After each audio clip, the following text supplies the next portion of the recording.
listened to a few of your debates. I like the one with Alex Stein about the fake moon landing. That was pretty cool. Cool. And then what was the other one that I liked? I don't remember. But a lot of times, I feel like you, because I see your points, But I feel like you kind of do you hate religious do you hate religious people? No. Honestly, No. okay. Because a lot of times I just feel like you kind of have this like hatred for religious people or something. Like I was just trying to make sure because I just feel like you kind of feel like religious people are evil or something. No. But that's fine. But it's kind of like, do you, if there was an explosion that made this planet get created at one point, form itself or something like that, what led to this explosion or to this event? I mean, and that thing that made this whole thing happen could be like an entity or an energy or whatever. Um, what if basically when we say God, is that's actually what it's referring to. So even science is kind of saying something similar, why wouldn't we call that God? Because it doesn't have a mind. There's no intentionality, no meaning, no purpose to it. Didn't create any person named Jesus. No rising from the dead. No Muhammad. It didn't interact with anyone at any point ever. It's a quantum field. Okay, well, basically, I used to believe people were just like blindly, in a weird way, um, following some books and following some icons, Okay. like with no sense or something. But I feel like civilizations for a long time, they came to a point where they were asking, they was like, okay, actually, let's cut the shit. What is this all about? Like, let's try to make some meaning of this. What's the purpose? What's the logic behind all of this? Was this all random? Why are humans especially capable to acquire more knowledge and memory than other animals, than the rest of the animals? Could it be that somebody made this or something made this intentionally? These are kind of logical questions that I think it's okay to have, and I think a lot of civilizations came to the conclusion that this was intentionally done or something like that, Yeah, which I don't think it's people make up but it's not. stories all the time. So people making up stories and coming to a conclusion isn't evidence it's true. In fact, it's more likely that it's false. If a bunch of people made up a story and a bunch of communities came to the conclusion that Santa Claus is real, that would not be evidence that Santa Claus was real. At one point in time, most communities thought the world was flat. They were all wrong at the same time Yeah, yeah, but I could see why they would think the earth is flat. because they Like, didn't don't you think it have was normal for evidence. them? Well, they didn't have evidence that the earth was a globe either Right. And back then. so what they should do is they should withhold judgment until evidence is provided. That's what they should do. So what you're saying is they shouldn't believe the earth was neither flat or a globe Uh, the flat at that earth, I point? mean, that's fine because as long as you look around and you see things are flat. But thinking a God created the universe, no, they should not believe that a God created the universe. That is not something they should believe. The flat earth is less ridiculous than religion. I see, but it's kind of like it would be kind of ridiculous to just go ahead and never and just say we have no idea, we don't know, No, whatever, that's you that's know. that's the smart thing to do. It's intelligent to admit when you don't know. That's wisdom. That's when science, one of the principles, admit when you don't know. Don't just make stuff up. Making stuff up is not good. No, don't do that. Well, it's not. It's not. I'm not suggesting that somebody has evidence for it or something. I'm not here to try to say, here we go. This is the evidence. Do you agree or not? I think it's something more like because everybody, any groups of people who throughout time they try to make meaning of those things logically. I think it's. I don't think they're bad faith. Like I don't think they're trying to brainwash the people or something.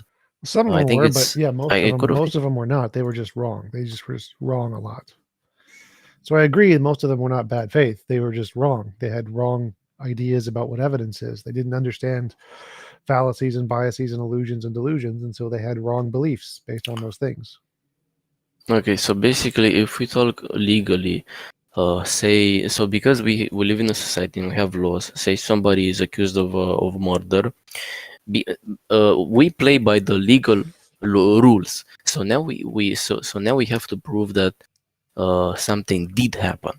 So until then, we're gonna say this Innocence, person yeah, is innocence until yeah proven guilty, yeah right? yeah. So but that's not the same when we're talking about creator of the earth. Can Yes, you it agree? is. Yes, it is. So anything that you think created the earth is innocent until proven guilty that they did it. So they did not do it until evidence that they did it is provided. What I'm basically trying to say is it wouldn't be fair in a society to say, well, we don't know if he's a murderer or not. He could be, he couldn't be. Like we have to say, No, that is fair. It is fair to we say don't we have to. know. We don't know is the fair thing to say. You should always say we don't know until evidence is provided. Okay, so then why shouldn't we say we don't know in the case of creation of the earth? We should. We should say we don't know until there's evidence provided. Oh, I see, I see. But aren't you saying that God doesn't exist? Or are you saying that God could exist? Before there's any evidence one way or the other, sure, but we have lots of evidence God does not exist, which is why we conclude God does not exist.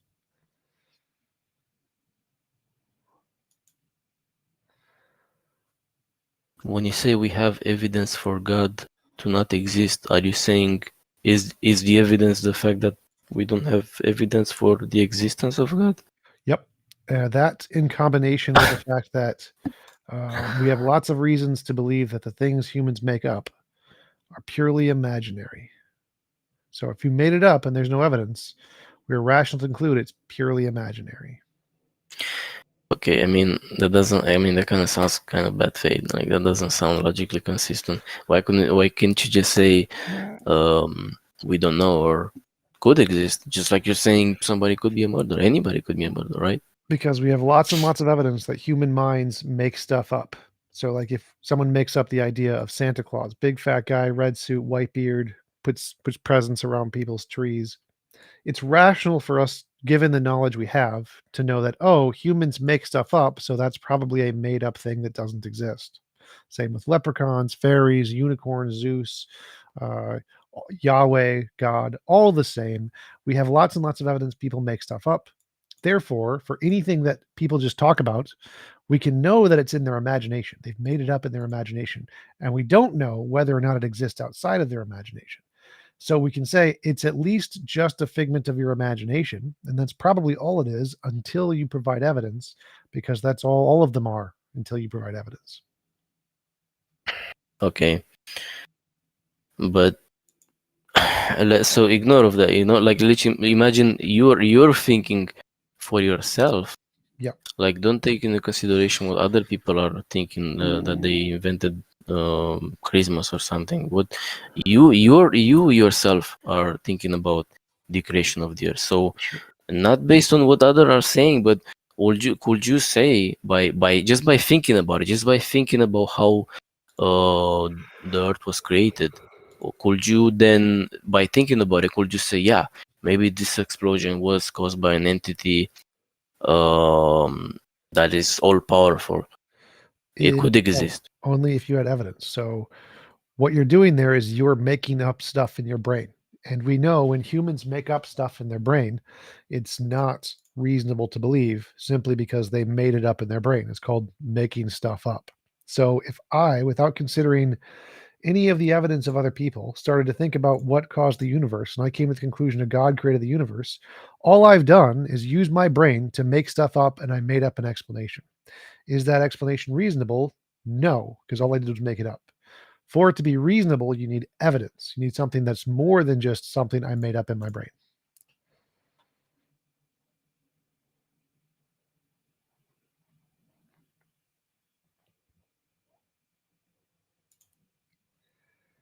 Well, yeah, I mean, as I said, I just think it sounds kind of What not logically consistent because what you're about that is saying, not logically consistent? So if I'm making stuff up in my head, I'm just imagining stuff. All of that stuff purely imaginary. There's no reason to believe any of it. It's just I just made it up in my brain. Then when I have evidence, when I can actually say, if this is true, here's a test we can do, and if this test is confirmed and I have reason to believe it, then we have evidence and it's reasonable to believe, but never before that. What about that is not consistent? because you're saying, oh, somebody can be a murderer, we don't know, but you can say, oh, maybe God exists, we don't know. Well, no, I no. feel So like you everything should is be saying, innocent until proven guilty. He is not a murderer. Innocent isn't maybe. Innocent is he did not do it. So if someone is yes, innocent, yes, but you said we don't know. It could be. You said it could be. there's always a could be. Could be's don't matter. Everyone is innocent. Even if they could Oh, be I the see. murderer, they're still innocent. They're innocent, 100% innocent until proven guilty.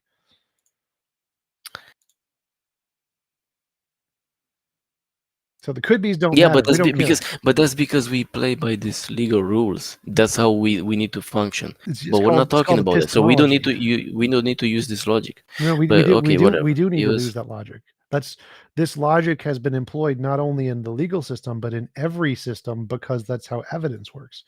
we need to use this logic to protect the people, basically. For evidence, To that's we can't you go by another logic. It wouldn't the system wouldn't work. That's why we need to use this logic in the evidence. system. It's called evidence. We need evidence. What I'm saying is, you could say, you know what, the state could say, well, maybe this guy, maybe he is guilty, but we're not supposed to say that. Maybe not supposed to say, yeah, maybe this guy he is a murderer. We should say, This is well, the ideally, exact same as but science. Science doesn't say maybe it is string theory. Like no, we say we're going to wait until we have evidence, and until there's evidence, it is not that it's not that. No. So we wait until we have evidence. Always wait until you have evidence. yeah, but you don't have evidence for what I'm saying is you don't have you don't know if the guy is a murderer or not That until doesn't it's matter. That's literally irrelevant. Who cares? What matters is what do we have evidence for? You know okay. Hear nothing me out. until Hear you me have out. evidence. I see. I know what Knowledge you're is saying, a but hear justified me out. true belief. You know Okay, but hear me nothing out. unless you have a justification. It's I understand what you're saying, but look, I don't it's think you do. basically well, what I'm saying is the guy could be a murderer. He could This be is or he called an couldn't. argument We from don't know. ignorance We don't fallacy. know, What you're saying is but we literally don't know. wait, stop. We know what you're saying. What you're saying is called an argument from ignorance fallacy. An argument from ignorance is saying you don't know, therefore it could be X. It's argument from ignorance. That is not But that's what you're evidence. doing also. No, But you're doing I'm that. saying you have no evidence. That's the conclusion. We have good evidence to Okay, conclude God does not exist because it's a figment of human imagination. Figments of human imagination are have good evidence they don't okay. exist. Give me a second. Give me a second. Let me just try to. It will be very very short. So basically, the guy, he could be a murderer, he could not be, but we, in order for this system to function for all of No, us, we this has have to nothing to say, do with the system. There's no system. There's no system. okay, This is not about just give me law. a moment. Everything could or could not be. Could and could not be are irrelevant. It either is or it is not. And you have evidence for it either is or it is not. Could be doesn't matter. There is no could be. Could be is not in the sentence. There is no could be. There is things we have evidence for, things we do not have evidence for. It's one of those But two. you're saying the planet could be made naturally without God, No, I'm and saying you we have don't have evidence for any that. evidence for There it. is no could. We have evidence for that. No coulds. Yeah, you have evidence for the Big Bang. Yes. Like what? Like the cosmic microwave background radiation, the novel testable predictions of the redshift in the universe, the novel testable predictions that have been made on standard candles throughout the universe using, I forget what they're called, quasars, the measurements of the LIGO experiment. There are tons and tons of evidence for the Big Bang. But anything that led to all these things happening to create the Earth could be done by God. No, there is no could be. There are things that have evidence and things that do not have evidence. That's in the things that don't have evidence. That's just garbage. So you put that in the garbage can. But It's why garbage. are all these things moving around? All these asteroids, all these things. It's gravity. Why? But Where is it starting from? So remember, there's two categories here. There is no could. Could is not a category. The categories are things that have evidence, and there's a category of things that do not have evidence. Those are the only two categories. There is no could. So of the things that have evidence, those are the only ones we're allowed to posit. The things that have no evidence, they're garbage. We put them in the garbage can. God has no evidence. He goes in the garbage can. Things that have evidence, like gravity, cosmic microwave background radiation, Big Bang, those are reasonable. Those are logical. Those are things that we can believe. God, in the no evidence category, goes in the garbage can. Yeah, but we don't know how it started. We don't know why. No. All There is no. There are asteroids and all things these that. things started. Wait. You keep And how? not understanding here. No and could don't matter here. There's two categories: things that have evidence, things that do not have evidence. I don't care about what you think you know. I don't care what you think is Okay, possible. you're Things not have you're not evidence. logically consistent. No, But this is part. it What was about nice this? talking to What you. about is not logically consistent? Things that have evidence, one box. Things that do not have evidence, a different box. That's perfectly consistent. It's P or not P. Basic logic. Yeah, whatever. Well, we don't know why this. You're destroyed, kid. Get better. Get good. All right. Who's next?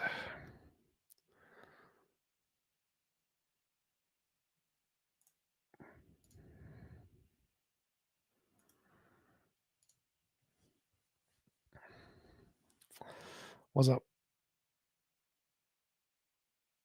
I cannot hear you. Try restarting Discord, maybe.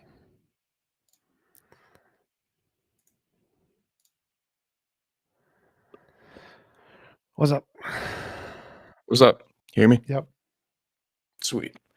I just got to work through something in my head real quick. I guess it's more of a question for you. I'm not like What's the trying to question? debate you or anything.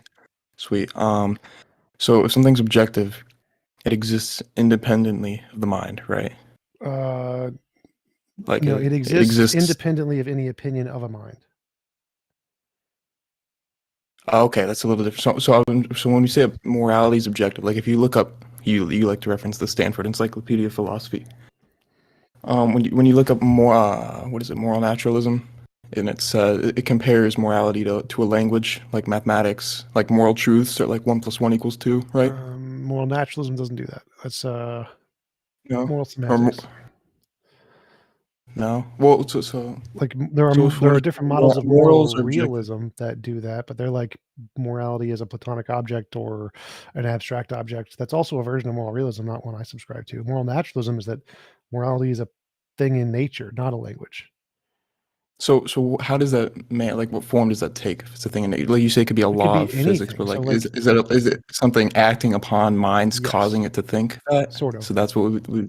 So like one way for it to be would be is like if the amount of energy it takes to form the belief that murder is wrong is less than the amount of energy it takes to form the belief murder is right. Like if all moral beliefs were more entropically more efficient than all incorrect moral beliefs, that would be some fact of the universe is governing that moral beliefs are the correct moral beliefs are the ones that are the most efficient. And so there would be some fact of the universe determining which ones are the correct moral ones and the incorrect moral ones based off of the amount of energy they take. And that's just one of infinitely many ways it could happen. Gotcha. I think that's okay. I'm just working through it. I think that's all I needed. All right. Yep. Thanks. Who's next? Kino, what's up? Hi. Hi. I also had a question on morality. Sure.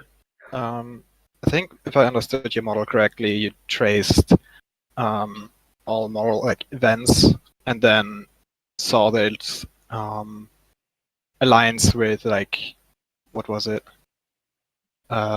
Involuntary no infringement of will. Yeah. Yeah. For me, it was I mostly compared morality like to something like taste, like a taste experience of food, where it's like evolutionary impact of high energy foods like sugars or something. Yep. Evolutionary beneficial. Therefore, we see that pattern in animals. They like these things. Would that make taste objective then? No, because my model is that it's not product of evolution. So my model is that evolution, or that morality, is going to come about from any conscious agent, whether or not they come about by evolution. So AIs who don't evolve will develop morality. If there's like a computer thing that didn't evolve, it's going to have morality. So my model is that it's something that is fundamental to all life, not just evolutionary byproducts. If it was just evolutionary, it would not be objective in the sense that I'm talking about. Yeah, okay. That makes sense, because I was confused about where you would draw the distinction between those. But how do you, like, where did you feel like, how does your confidence come from that you have enough evidence that leads you there? Or like, where does your It's a hypothesis. conviction There come isn't from? enough evidence, like string theory. We haven't confirmed the Yeah, evidence. but you proposed the hypothesis, right? Yeah. So like, what made you propose it? It came into my imagination just like string theory did. We looked at the evidence, found a pattern. This seems to fit the pattern, infer a conclusion, a hypothesis, and then try to find predictions that it makes. It's just the same thing as string theory or anything in physics. You make up an explanation to fit the data and then try to find evidence that works for it. All right, interesting. Because from seeing like a similar set of data as you, probably, because we experience the same world, I did not come to that conclusion. I would really compare it more to something like taste, so like to see how you would differentiate the two. What? Well, so like for all data, there's like everyone has their own hypothesis. There's usually millions of different hypotheses for the same data. Sure. That's not really surprising. So mine is that I think it's caused by an objective thing, which we will be able to discover with different future predictions, which won't come about if it's just evolutionary. Like if morality is purely evolutionary, then species who don't evolve won't have it. So if species who don't evolve do have it, that disproves it's evolutionary and confirms my model, or is evidence towards my model. I see. I guess then it comes down to what the word morality means. Like if it's just... I don't think so. I don't think that part's up for debate, because morality, the meaning is irrelevant. What matters is what it corresponds to. So the word morality refers to a particular phenomenon, which is our feelings we get when we see people doing stuff. See someone punch a baby, we feel that's immoral. And so that feeling is what morality is. No one gets, the definitions don't matter. Definitions are garbage. What matters is the phenomenon to which the word refers and what's causing that phenomenon. Yeah, but that's from a human perspective then. Do you think that animals that evolve, that have different like social structures, they still seem to have something that I'd be fine with calling morality? Like if a pack of dogs or like wolves in the wild has like a set of rules that they abide by. Right. So yeah, when we use the word morality, we're referring to all of the phenomenon that seem like morality, including for dogs and things too. Yes. So again, the definition doesn't matter. It's what the phenomenon that it refers to. And the phenomenon it refers to is for all the species that we seem to see. Sure, but like the moral systems that I would call them, where like it's like quite different from species to species. So if we look at ants or other insects like bees, that's quite a different structure you see there, and it doesn't seem to be as precisely on the individual or something. Like it's more like a collective system. So like if we look at different cultures, so that doesn't follow the. If we look at different cultures over time, path, there are different versions of mathematics. Some have 0, some do not have 0. Some have prime numbers and square roots, some do not. Some have multiplication and algebra, some do not. Some have calculus, some do not. There are different stages of mathematics, but that doesn't mean mathematics isn't objective. There's still a single system that accurately describes everything. Some people just didn't have the full system at a certain time period. So morality doesn't need to be one system for everyone for it to be objective. If it can affect people in different ways, or their brains are only attuned to it, are able to understand it to some degree. So this is a weird argument people have, that they think morality, for it to be objective, everybody has to agree. Literally makes no difference if everyone agrees. No, it doesn't matter at all. What people think is irrelevant. For morality to be objective, it literally is irrelevant what anybody thinks. That's what it means to be objective. Yeah, I understand that part. Yeah, I guess I'm interested to see if you ever find evidence for your hypothesis then, or like enough evidence to convince other people of it. Because right now I don't know if you have that. Yes, that is. I don't think I do. Kind of like string theory, it doesn't claim to.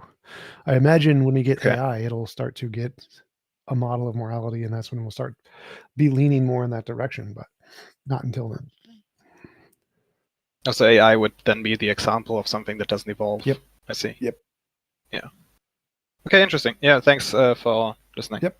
Talking. Laser, what is up? I cannot hear you. Try refreshing, leaving and coming back.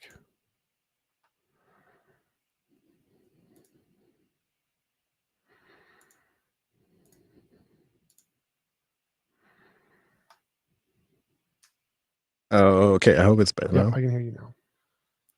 All right, great. So something very weird happened to me today, Thomas, and I would like to get a second opinion on this. It was So- leprechauns.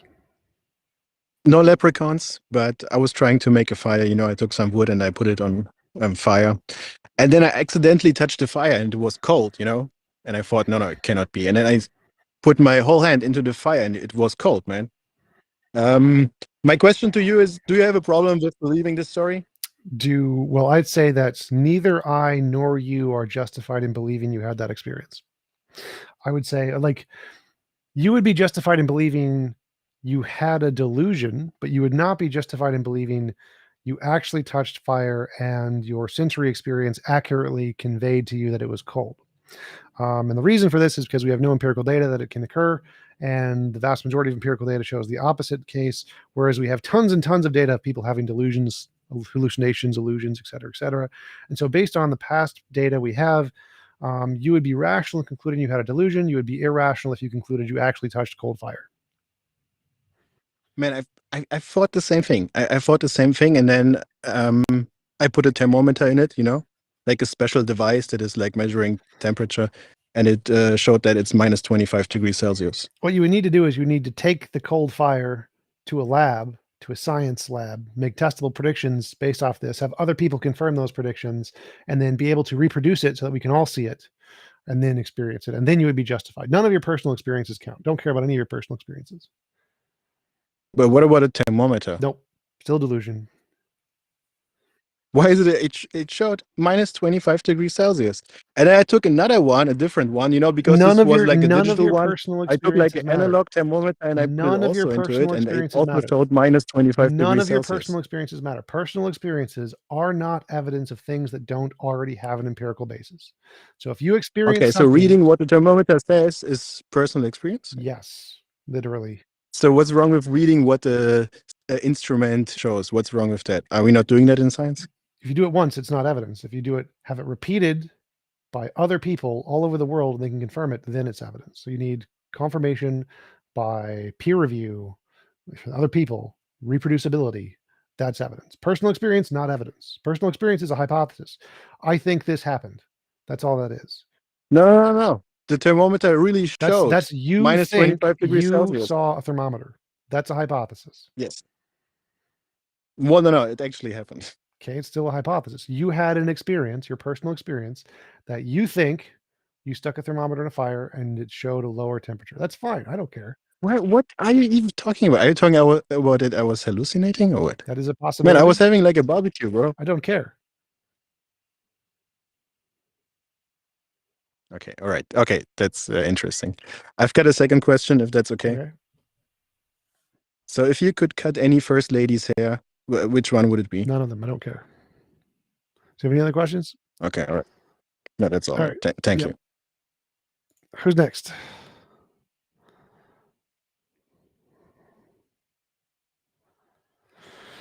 Anybody else have any questions? God, philosophy, morality, epistemology, atheist church. Give me money.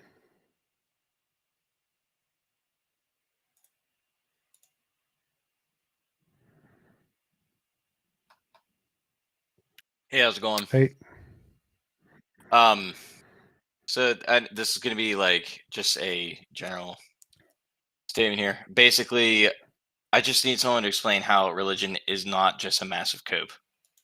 I can get into details What on is a it, but cope? I don't know. I just cope, like for instance, like an example would be, well, if your life's getting bad, you probably need to turn to God or something like that, and He can help you through it. That seems like a It cope is a to cope. life We have sucking. scientific evidence that it's a cope. So, like, there's a study done on what was it? People in Lebanon who near a war, and they showed people who prayed to a god felt a more emotional comfort and relief, were able to function better in life than those who didn't. And the closer they were to the war zone, the more pronounced this effect was. Same with wearing like a piece of the Bible around your neck or whatever holy, I don't know, cultish practices you have. They all make you more relaxed. So we have scientific evidence, a ton of scientific evidence that religious beliefs do give people emotional comfort, especially in emotionally distressing situations. So it is. And then like how so people then would be like, well, you can't completely discredit religion just because of that, and Right. you're talking about morality and things like that. So yeah, the fact that it's a cope doesn't prove it's false. It's just it's not evidence it's true either. That's true. Well, then I'll jump to this point. Do you what's it today in today's society with morality and things like that? Do you think social evolution has skewed people's way of morality with Christianity and I religion? don't know what that means. Well, I guess like I'm trying to think how to say this here. Like the way it interprets in my brain is that has social moral progress affected religious beliefs that would cause them to disagree with the original religious practitioners? Yes. I guess. So like there's this I don't know. new thing called progressive Christianity where they're accepting of people in the LGBT community. That would absolutely be against pretty much every other form of Christianity and Islam anywhere in the past. And so the cultural social values that we're in has affected Christianity and is making it more accepting, and it makes all religions more accepting over time. Okay. Well, I don't really have anything. I just kind of wanted to pick brain about that. I don't know. All right. Kind of. I mean, I agree with you to begin with, but Sure. Thanks for coming up. see what Thanks for the yours- question. Yep. Who else? Anybody else got questions, comments, philosophy, morality, religion stuff?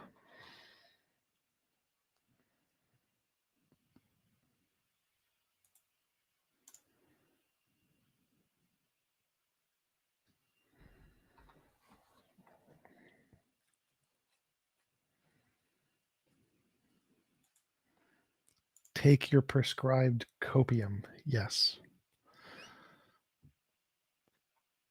Howdy.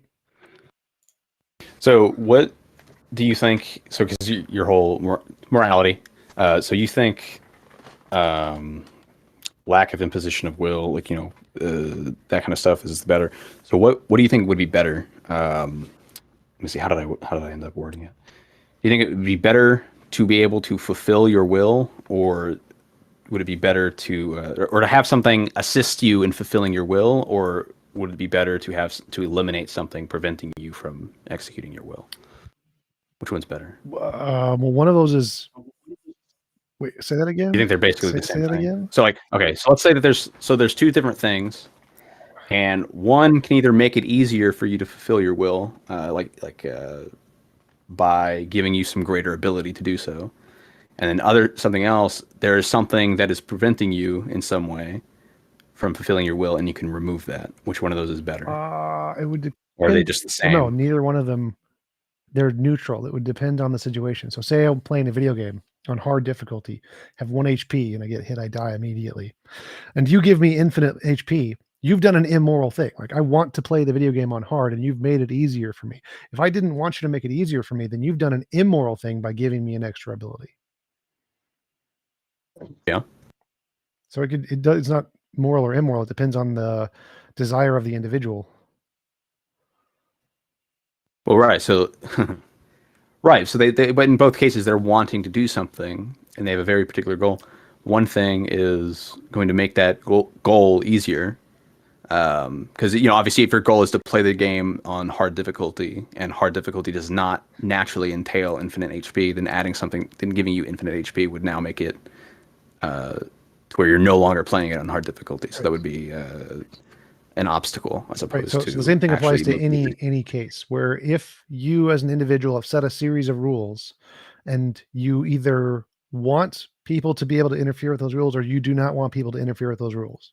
So Right. if you want people to be able to interfere with those rules, then it's perfectly moral. If you don't, then it would be immoral. And so it doesn't matter where along the line you interfere with those rules, whether it's they want to play on hard and you give them an HP or not. The deciding factor is if they have set it such that they want to allow people to interfere or not. Okay. Yeah. So let's say, yeah, and let's say that they do. So let's say that your goal is to get to the top of a mountain, and that's all you care about. You don't care how you get. You don't care how you get there. It's just your goal is to get to the top of a mountain. All right.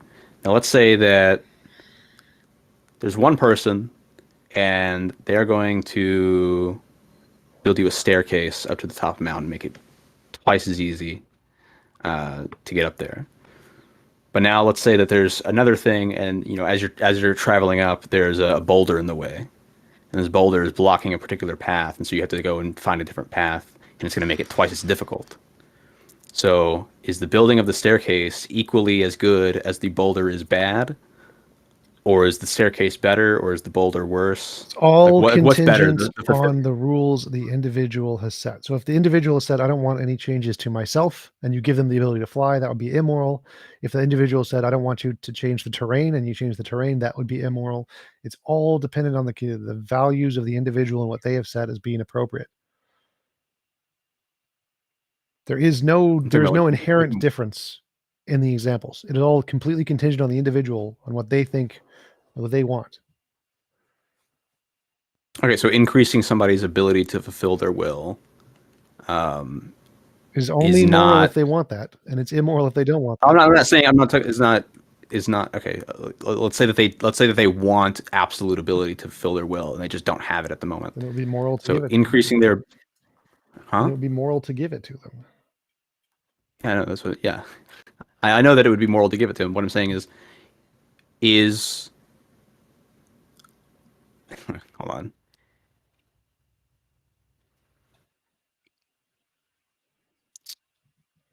How to word this?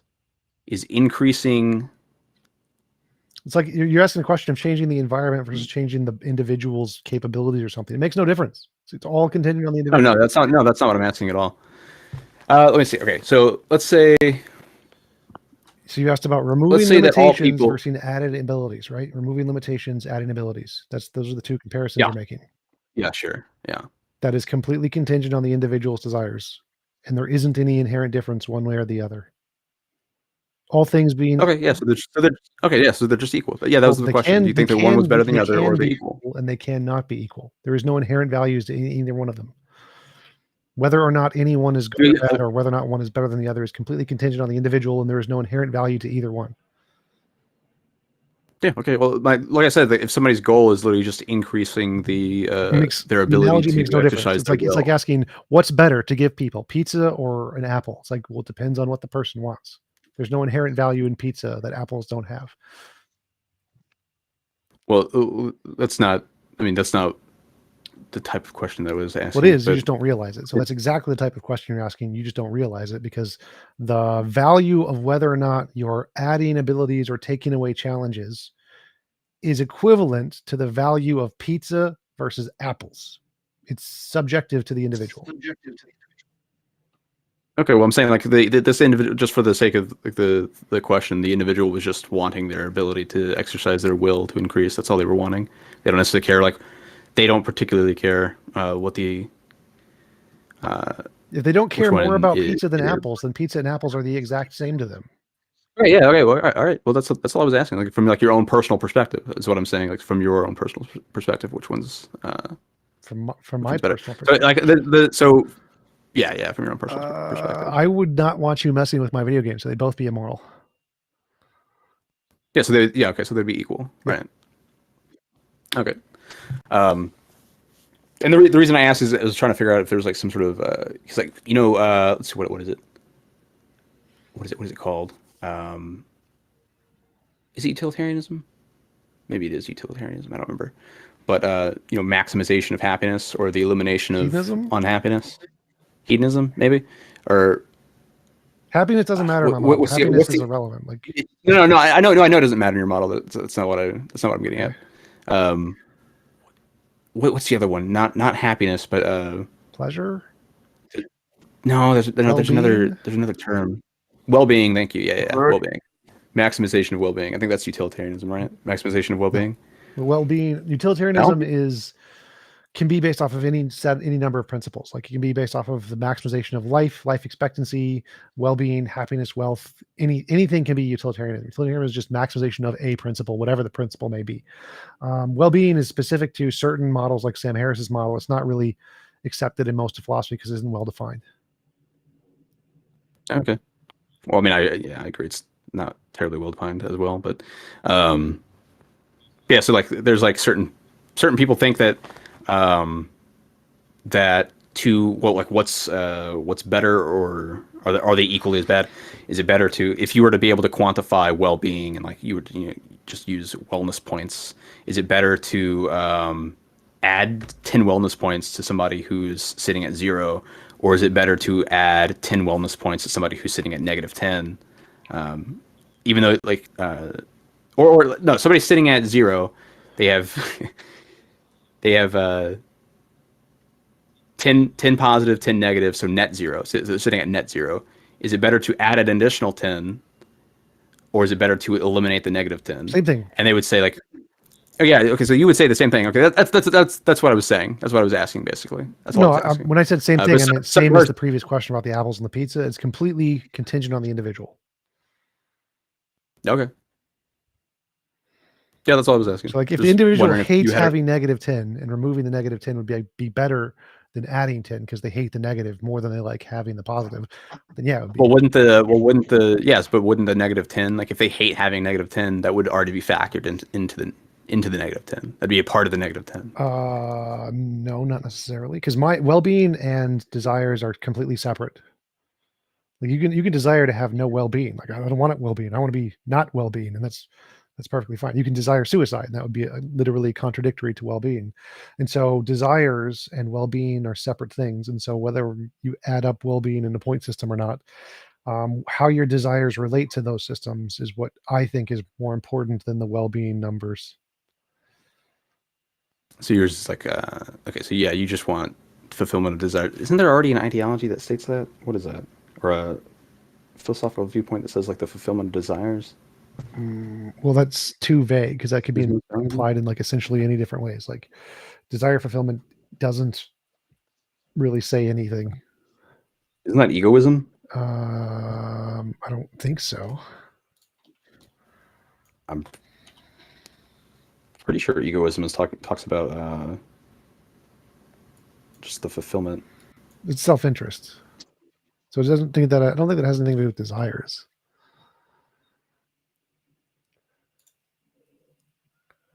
Okay, yeah, maybe it's okay. Yeah, you're right. There's something there though. It's talking about like the fulfillment of personal desires. I guess in this way, like self-interest could be the idea of. Well, because like, even with the fulfillment of individual desires, like you could desire to harm someone else, and that could be a fulfillment of desire. So just the fulfillment of desires isn't sufficient and wouldn't be equivalent to mine. Repeat that. So fulfillment of desires, like I could desire to harm another human being. And if you simply define fulfillment of desires as moral, then it would be moral for me to harm another human being. And so desire fulfillment is not equivalent to my model because my model is only applied to yourself and your property. Right. So imposition of Will, yeah. Yeah, imposition of will only relative to yourself and your own stuff. Right. Okay. So imposing on somebody's will to impose on somebody else's will is not immoral. Is not immoral. Okay. Even though it is itself an imposition of will. Well, it's not. So will is, you added the second sentence that imposition of will so long as it applies to yourself and your property. The definition of will only applies to yourself and your property in my usage. And so that's just redundant to add the second part. So an imposition of will by definition would only be if it had to do with yourself and your property. So if Okay. you had an So what would imposition you- of, so what would you- like your ability to harm somebody else or whatever, that wouldn't be an imposition of your will, because your will only applies to yourself and your property. Right. So then, what do you call it? What do you call somebody that when? So then, what term would you use if it is relating to someone else and someone else's stuff? Their will. So it would be third person, second person. Where if you have a desire relating to somebody else's will, then their will is the subjective predicate in the context, and so it would be an imposition of their will, not your will. So it's still an imposition So- of will, but the context, the will it's referring to is their will, because the Okay, context is them. so hold on. So define will just on its own, just standing alone, not in a sentence, just will. What is it? How are you Conscious defining that? desires, I guess. I don't know. Huh? Conscious desires ish. Well, you can impose. Well, I mean, you can't really. I mean, can you? Well, I mean, if you no, that doesn't work, because then you can if you have a conscious desire to mess with someone else's conscious desires, and then somebody else comes and prevents you from doing that, they are imposing on your will. Like you have a conscious desire. Nope, because you're not again, being will allowed is simply to do only that. defined as relating to yourself and your property. And so, like, obviously, if I was messing with your ability to have a desire, that would be immoral. I can't, because that would be your will that I'm messing with. But like your ability to enact your will on another person, I can prevent that, because that's not your will, that's their will. So you were right that if I was imposing with their ability to have desires, that would be immoral. I can't do that. Can't stop them from having any desires they want, but I can prevent them from enacting those desires on someone else, because it's not an imposition of their will as in their desires. It's a protection of the will of the individual who's the victim. Well, wouldn't it be both? No, because again, you can will whatever you want, but you're enacting that on someone else. That's relevant to their will. Yeah, it's relevant to their will, but it's also relevant to your own will. Nope, because your will only applies to yourself and your property. Okay. Well, so so then, I guess like the definition of will is not just conscious desires, and that's kind of what I'm saying. Of yourself and your property. Conscious desires is more universal. Well, no, because conscious desires, like, I'm not imposing on your desires. I'm imposing on your ability to enact those desires if it involves another will. Right. Exactly. So, but then you would still say, like, okay, you have a desire to do something, and it's with something that belongs to you, Sure. and somebody else comes and they stop you from doing That'd be that. immoral. They're not stopping. They're not stopping you from. Yeah, exactly. They're not stopping you from having the desire. They're just stopping you from Because it's making the yourself and your desire a property, reality. right? Because it's yourself and your property. Right. Yeah. So that's immoral. But then, like, they're also stopping you from making a desire a reality in the event of where you're trying to impose on somebody else. Right, because that's not yourself and your property. So again, it only applies to yourself and your property. Your will. Yeah. Yeah. Exactly. So will, Yeah. just the word will is the conscious desire. Your will is specifically related to you, yourself, and your property. Okay. So if I'm imposing Well- on will is for anybody, any consciousness, any desire. So if you're trying to impose on somebody else, their will is the thing you're imposing on. So if there's no imposition of will, it means includes all of the wills. If there's no imposition on your will, that implies to just yourself and your property. Or their will is their self and their property. Will is, again, generally just any consciousness. Okay. It's just your desire to do with as Yourself and your you, property. Your desire to do as you wish with yourself and your Yes. property. Okay. And how do you whenever you advocate for things in because obviously you have the idea of like the best possible universe and the best possible or the best possible world, best of all possible worlds. Yeah.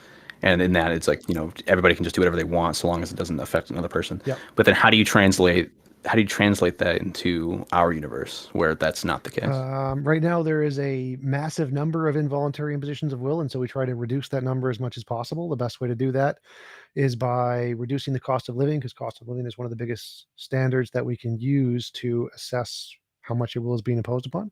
And one of the biggest costs of living is like housing. So if we provide affordable housing, that has a significant reduction on the involuntary imposition of will and moves our world closer to the best of all possible worlds. So reducing the amount of involuntary imposition of will as much as possible moves us closer to that world, and there's a whole bunch to choose from. Okay. Do you think that so would you think that the elimination of a will is Subjective. If it wants it, also an If imposition. it wants it, it's immoral. If it doesn't want it, it's not immoral. Well, yeah, if it, not that it doesn't. The elimination of a will is in and of itself inherently an imposition of will. If it wants to live, then yes. If it does not want to live, then no. Okay, yeah. I mean, most people want to. Most people want to live. Not everybody, but most people want to live. But so then, what if eliminating that will, in some way, shape, or form, removes impositions of will to some degree on others? It would be one immoral Like, thing for however many moral things. So like killing one to save five. No, You killed one, which is immoral, and it's never going to not be immoral. And you save five, which is 5 moral actions. So you've done 1 immoral action and 5 moral actions. Right. And would you advocate for that, or would you say no? Well, I don't advocate for anything. I just say this is the moral mathematics of the situation. Is you've done 1 immoral thing, which is immoral, and it's always immoral, and it's never good, and you should atone for it. Even if you did infinitely many moral things because you did that moral thing, you should still atone for the bad thing you've done. So if you killed baby Hitler, How do you atone for it? I don't know. I don't know. Help Saying, well, you're saying that you should. Well, you're saying that they ought to atone Yeah. for it. Well, how do you atone for that? I don't know. How do you atone for that? So like if you hurt someone to prevent them from taking ice cream or whatever, then you should give them ice cream. So say there's some guy trying to steal ice cream, and you stop him from stealing ice cream. The moral thing to do would be to buy him ice cream. Like, okay, yeah, I stopped you. It was immoral that I stopped you because I've imposed on your will. So I will buy you ice cream.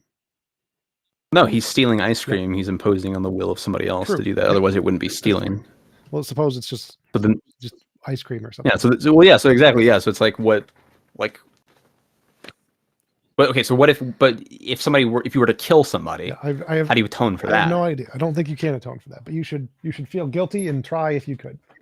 You've still done an immoral thing. Okay, So the atonement there, what you do to atone doesn't make a difference. There's no such thing as actually changing the fact that it's an immoral action. The point is that you should still acknowledge that you've done an immoral action, and the atonement factor is just an acknowledgement that you've done the immoral action and it is immoral, as opposed to thinking you've done a moral action, but you haven't. Okay. But there is assumption there that first of all you can feel guilty, that you're healthy enough to feel guilty. Second of all, it's like that you're not desensitized, and third of all, that you don't have a completely different moral system in which you see yourself being justified to do that. None of that would be relevant to the question, because the question was more from the perspective of my model of morality. What would be the implications of this example? And so other people's models don't matter, and whether or not you believe doesn't matter. You can still know an action is immoral even if you are unable to feel empathy. There are psychopaths and narcissists who know what is moral but just don't care. Yeah. So okay. So wait. So the atonement. So atonement in your whenever you use the word, they're like you ought to atone. Like it's what exactly? It's just an acknowledgement that you've done an immoral action. You acknowledge that you've done something immoral, as opposed to like if you're a police officer and you shoot somebody and you think you've done a moral action by killing this person, that would be wrong. And saying that you are trying to atone means you acknowledge you've done a wrong thing and you're trying to make up for it. Whether or not you can doesn't make a difference. The point is that you're acknowledging you've done an immoral action. So atonement, or saying you should atone, is the acknowledgement that you've done an immoral thing. Right. But I mean, wouldn't you say that like atonement, as it's commonly used, it's not just recognition that you've done something wrong, but then it's also like an action of like there's like it has to follow up with some sort of action. Presumably, like there are many cases where you can atone. Like if you stop someone from stealing ice cream and you buy them ice cream, you can atone for that. If you kill someone, I don't know if you can atone for killing someone. That doesn't sound possible to me. So whether or not you can actually achieve atonement and the attempt for atonement are two separate things.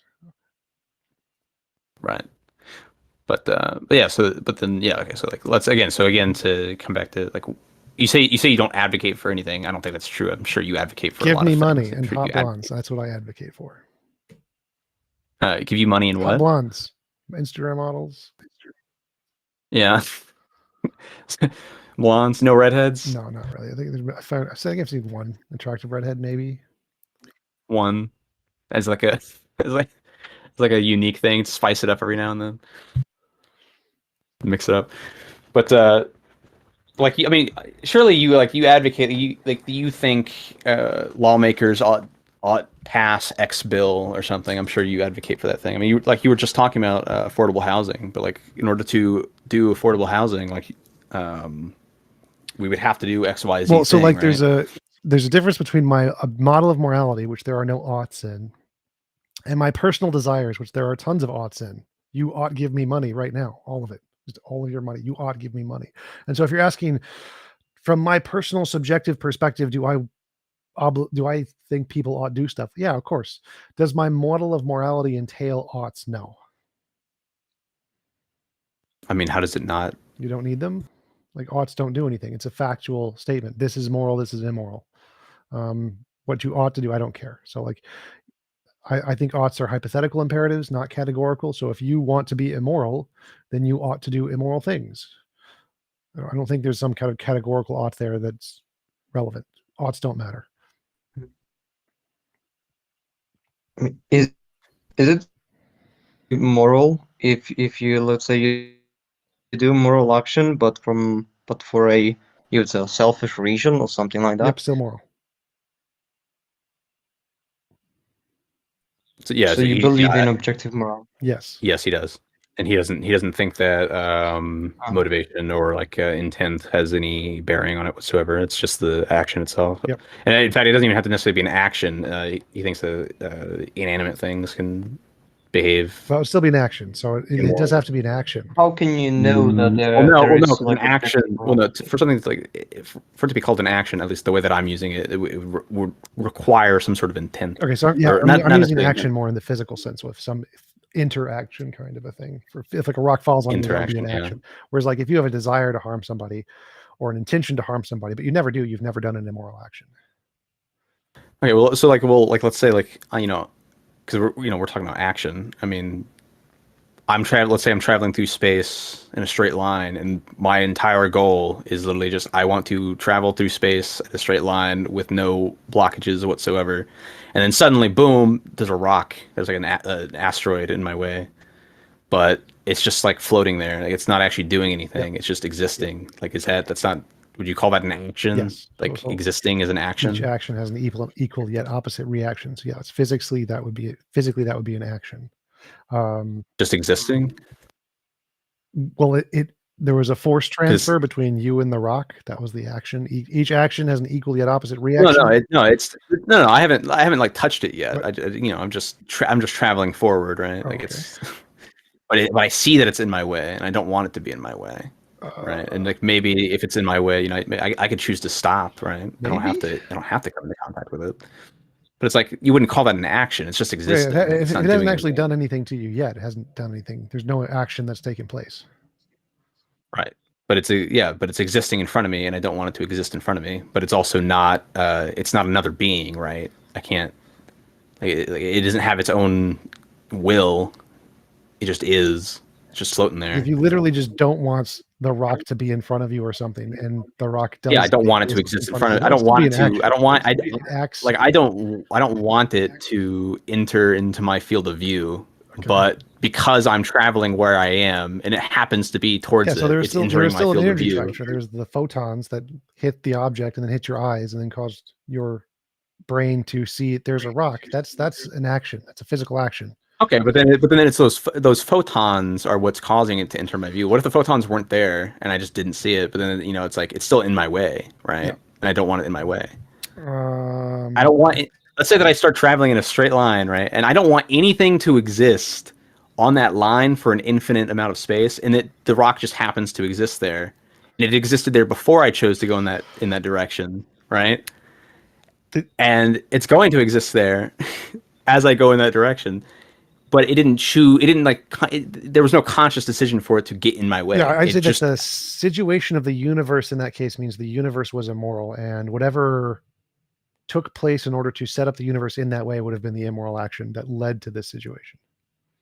Right, but that rock is not. Yeah, the rock itself simply being in front of you wouldn't be an action, but whatever caused the universe to be in such a way that could allow the immoral occurrence to take place would be an action. So the immoral action would be the design of the universe, essentially, that allowed this. Do you think do you think coming into like spontaneous what is it? Spontaneously coming into existence, is that an action? Yes. Yeah? Yes. Well, what's doing the I have action no idea. then? I mean, like I don't know. Well, there's clearly something that's occurring in reality, and so anything occurring in reality, I'd say, is an action. Even if it's uncaused, but like a brute fact, an action still took place, even if it was an uncaused action. we're saying within reality, like reality coming into being, I guess. I don't know like how this. Well, that's like a one would thing that actually phrase it. happens in quantum physics. So But yeah, so like reality itself coming into being, like the universe coming into being. if it happened, It's not- that would nothing's- be an action. It's an action. You would call that an action? Yeah, if something came from nothing, then that the something existence would be an action of some kind. I don't know. I don't know if I would call that an action, because especially if it's just not doing anything other than existing, right? Well, yeah, like if there was like imagine the Big Bang was literally something from nothing. It's not, but say the theists were right for a second, and literally the Big Bang just came from a literal nothing.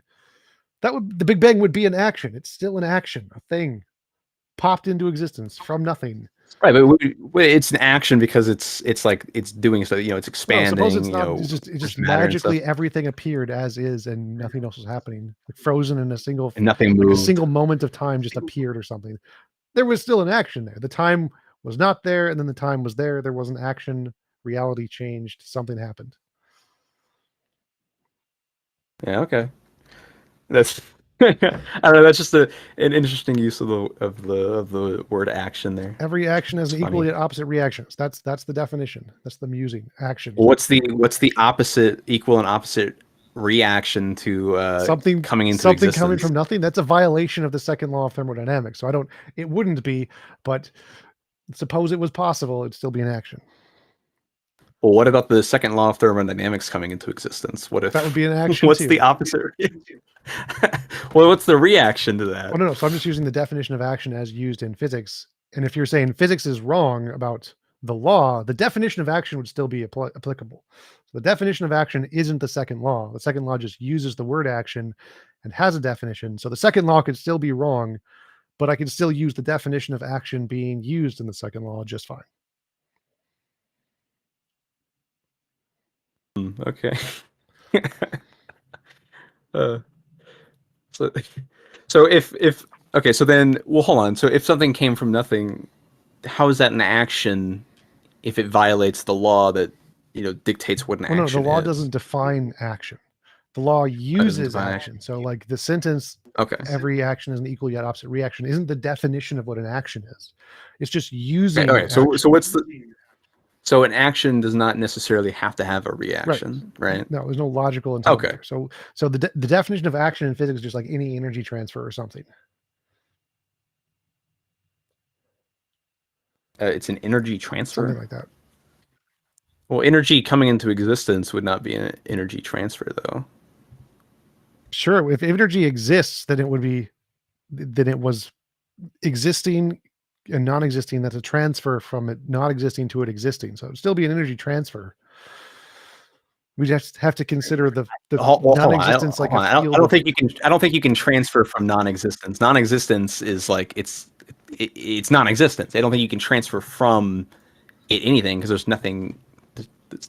It's literally nothingness. I don't know that like definitionally works, or not definitionally. I don't know that works. No, because transfer can mean having one state or moving to a different state. Just moving to a different state is a transfer. And so if the state is non-existence and you move to a state of existence, that's still a transfer, even though it doesn't apply logically from like there was an existing thing to a non-existent thing. It's still transfer, state transfer.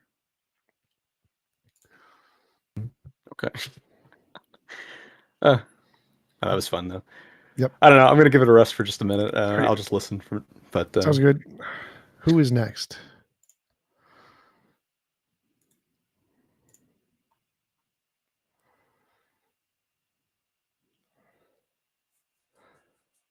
Hello, Dirt. You are muted. Not server muted though.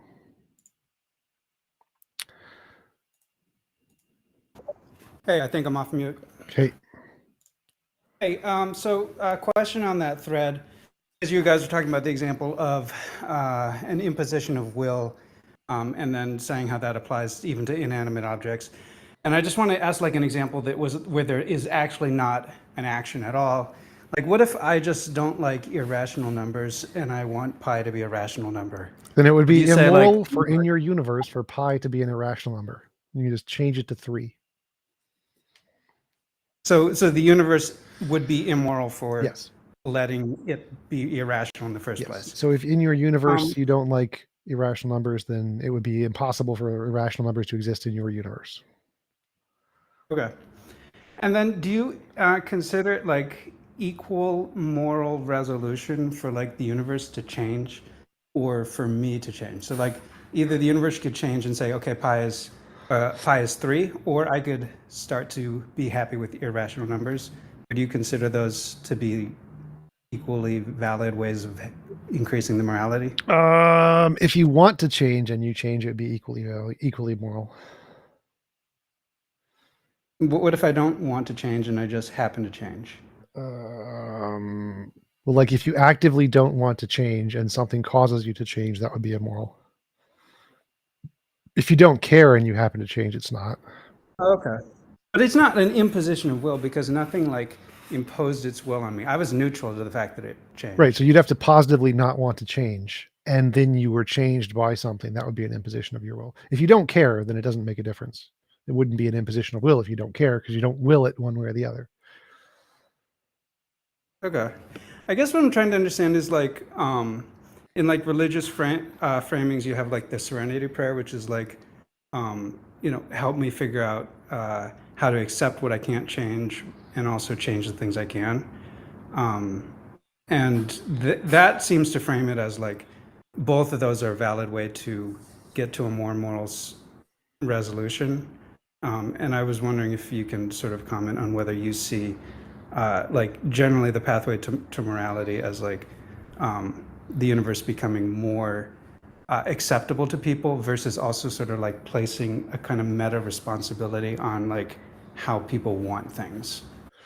Yeah, I would definitely not place any responsibility on how people want things. I don't think it's our responsibility to stop wanting things in order to try to make the universe more moral simply by not caring that it's doing things we don't like.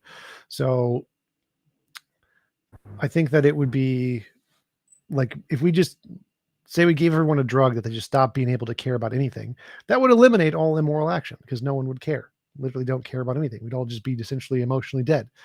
Would that be better or worse? Probably worse. It'd be a worse universe, I think. And so simply eliminating desires, while it would stop things being immoral, wouldn't make the world better. It would make it worse. So we still need to have desires, whatever the desires may be. And then the desire fulfillment aspect is what makes something moral. Simply lacking desires would just make things amoral. Just everything would just be amoral. So you need to have the desires and then the ability to fulfill those desires. And simply eliminating desires of certain kinds wouldn't make things more moral. It would just make things more amoral, more rockish. Oh wait, so there's 3 categories. There's amoral and moral and immoral. Yeah, moral is good, immoral bad, amoral is neither. Okay. So eliminating all desires doesn't make things more moral. It makes things more amoral, Right. but also makes things, in your view, worse. Yes. So if there's less good, that means that the number is closer to 0. Good is a positive number. And so if you go closer to 0, it means there's less of the positive number. Okay. Also less of the negative number. But what I want no negative number and all positive number. That's the one I think is the good one.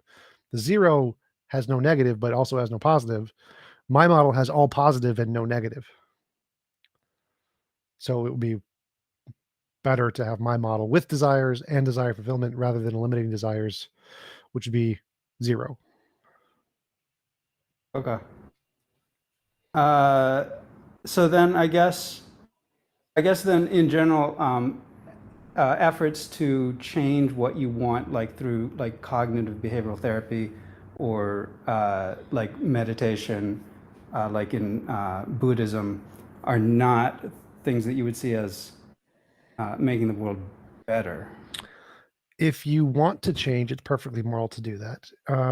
But if you don't want to change, then yeah, doing those things doesn't make the world better. Okay. Okay, so it's okay. So it's far more acceptable and desirable to you if you want to do it. Yeah, absolutely. So if you want to change and then you get to change, that's moral. That's a good thing.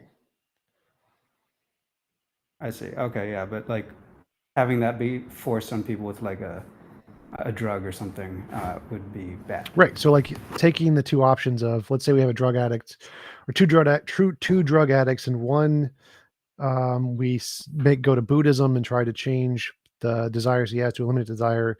Whereas in my world, what we do is just eliminate all of the damage the drug does, and they can still take as much of the drug as they want. It's like, here you go, have fun, take as much heroin as you want. We'll get rid of all the pain and suffering and cost associated with it. And then you can just decide to stop whenever you want. That would be a more moral world than forcing them to go through some kind of existential change so they can't do drugs anymore. They don't desire to do drugs anymore. Okay, but it could theoretically be more moral if the amount of coercion is small in relation to the amount of desire they give up. So like if you gave someone a drug, if like you gave someone a drug just as a one-time thing that for the rest of their life alleviated their desires, that would actually be a net increase in morality, I think, in your view, because the implication is small. Sort of. So it would be a net increase, but an immoral action still took place. Whereas the thing that I think is more moral is the one where no immoral actions take place. So I want no negatives, zero negatives. I don't care how small the negatives. I want no negatives. So if you have an option of giving someone a pill that they are no longer addicted, or just eliminating all negative consequences of a drug altogether and letting them have as much of the drug as they want, that option is more moral than the one that you are imposing even a tiny negative of making them take a drug without their consent. Okay. Here's a question. Okay. Because you said earlier that stopping somebody from imposing on someone else's will is not bad.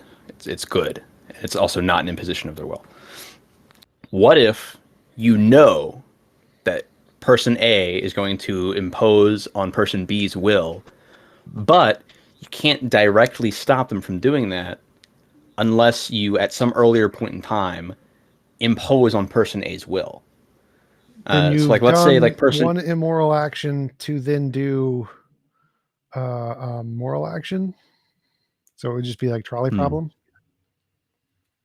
It would be trolley problem. You think it would be trolley problem? Yeah. So like if you have to do one bad thing to prevent a different bad thing, you've trolley problem.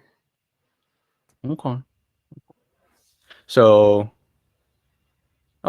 even if you know, like, okay, so even if you know that they're going to impose on 1,000 people's will 1,000 times each, imposing on their will even once, that's still a little moral action to prevent that from happening. Yeah. That's still okay. Yeah. Still Trolley problem. Okay. Kill one, save five. You've done one bad thing, 5 good things. Okay, so now what if you know for a fact, like, just how everything is, with no exception, that the only possible existence that there could ever be is that you either have to impose upon their will to prevent all those. Then that world would be immoral and would not be the best of all possible worlds. What if that is the only possible world? It's not. It's literally logically not the only possible world. But what if it was? Then there would have to be a logical contradiction in every other way it could be. Okay. Okay. All right. So if there was a big red button in front of you and you could press it and it would destroy all life, and so now there was no longer any impositions of will. That would include me. That would be a problem. Yeah, it would include. Yeah, it would include you, but then also your will would never be imposed again. Yes, but that's like the example he used before. I could eliminate all positives and all negatives. That gives us an amoral world. Doesn't make it a moral world. I want a perfectly moral world. Right, but the world's already amoral. Impositions of will have already taken place. Worlds are, and they're going to continue. That's not amoral. Amoral is no negatives, no positives. The world is a mixture of both moral and immoral. And immoral. Okay, the world will become. Sure, the world might become amoral. Right. But then like. So So But is an amoral world better, worse, or equal to an immoral world? Since there are already conscious beings existing who want to continue existing, to create an amoral world would be immoral. It would be immoral to do that. So if you're asking Right, from like would you a say- neutral standpoint of which one would be better to create from nothing, amoral would be less bad than moral if you're going to create from nothing. Right, but like the universe as it is, it's already immoral, right? Yeah, it's a combination of both moral and immoral, and amoral. Okay, but it's okay. So it's a combination of both amoral and immoral. Do you think it leans one way or the other? Maybe, probably. Which one do you think it leans towards? Probably. Or probably Let's suppose it leans immoral for the sake of the argument. Okay, so you don't think like bringing both positive and negative down to zero, like the elimination of. So okay, so you don't. So let's say that there's like 1 point positive and 1,000 points negative, bringing both down to zero. Trolley problem. Still doing one bad thing to do. Yeah. Okay. Yeah. Okay. And so you still would not advocate for that, Right, even you've if still like, done an immoral action. That's still bad. You have not made the world the best of all possible worlds. What you should do is make the world the best of all possible worlds. you wouldn't. So let's say that you can't make the best of all possible worlds. Let's say you can't do it. Let's say that the best of all possible worlds, like it exists as a concept, but it's not possible for us within this universe to make it a reality. And the only two options are to continue existing as we are, and possibly get even worse, or reset the universe to zero. Well, in that case, what we should do is we Which- should continue which one- developing science to try to reduce as many impositions as possible and do as many helping things as possible, which is literally what we're doing now. That is the best option. Like if your options are literally only suffering or only amoral rock world, I think that should be left up to the individuals to choose. Right. And what do you think? Which one do you specifically think? If I had an option as- of only of death or suffering permanently or just only suffering, I'd pick death 100%. Okay. So I like the way you put it. Just empty rock world. I like that. It doesn't have to be a rock world. Maybe there's an ocean still. You can still get like waves and stuff, right? And trees. Yes, unless those trees know, have there's still no desires, way- they're amoral. Yeah, exactly. Those trees don't have desires. But it's like, would you rather a rock world or would you rather like I would rather a pizza with world, trees and- potato, Pizza maybe world. a pineapple world. Water World was a Yeah, terrible okay. movie, so I would not advocate. I don't know. I feel like it probably wasn't that bad. I feel like it couldn't have been that bad. You should watch it first. In fact, I think the worst thing about that movie is the fact that like all of the oil was still usable after like years and years. It's just inaccurate. It's not how oil works. It goes bad. No, it doesn't. It becomes less. Yeah, no, it's less so, like, efficient. unrefined. Well, like, even unrefined. unrefined, it's still usable. It's just less efficient. No. I'm saying like I'm saying the unrefined stuff, like the stuff straight out of the ground is fine, but like once you process it, like that shit goes bad. No, If it'll you still be put usable. gasoline- It's less efficient. It has less efficiency, No, but it's still no. If you usable. put gasoline, if you put gasoline, let's say you improperly store gasoline and you leave it in there for like 10 years, like It'll still run. it's gonna be It'll still run. fucking useless. No, still run. No, It'll no. run less efficiently, Nah. but it'll still run. Nah. Yep. I don't know. I'll have to check that one out. All right. Anyways, I kind of jumped in on that guy, but it sounded like he was done anyways. All right, let's see who's next.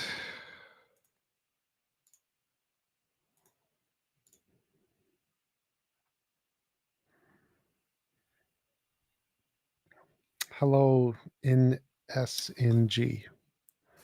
So I was gonna ask something very similar. If you had two buttons and one would eliminate the cause of will, because you agree what will is cause, right? Eliminate the cause of will? You agree that will is caused, right? I guess. So you could eliminate the causes of every will. But basically it would lead to the amoral world. Well, no. So, like, will is caused by biology, as far as I know. evolution of some kind. So even if we eliminated the cause of will, we could still exist. So we could like just eliminate all biology and still logically exist in some conscious state. And so eliminating the cause of will wouldn't mean eliminating all wills necessarily. Okay, not necessarily, but let's just say you can press a magic button and there's this amoral world with no will. Yeah. Or you press a button which guarantees one imposition on will. So would you prefer the second button? I would need more information. So like if I can choose between creating two worlds from scratch, from nothing, and one world has just just only amoral things, and one world has just one immoral action and no moral actions, depending on, I would leave it up to the individual in the world to decide. Like if I'm going to put Bob in this world and have him get a paper cut, he gets to decide whether he wants to live in that world with the paper cut or not. And if there's lots of positive things in addition to that immoral thing, he probably would pick to live there. But if it's just like literally he gets a paper cut and just eternity of nothing else but just the paper cut happens to him, versus a world of nothing, it's still up to Bob. I would let Bob decide what he would want to pick. Okay, so but if you were to have the option between the buttons now, you would say the number of impositions would have to outnumber the moral things that are happening in this world. No, I would not. The number is irrelevant. So it's up to the individual. So what makes it morally significant is the individuals who are going to be placed in the world, what they want. So if they want to live in a world of just immoral actions, that's perfectly fine. They can do that. And then they stop being immoral. So like if someone consented to be in a part of a world where they just get tortured all the time, then it's not immoral to torture them because they've consented to the interaction. And so whether or not the number of immoral actions that take place are irrelevant to the whether or not the beings in those worlds consent to those kinds of being in those worlds.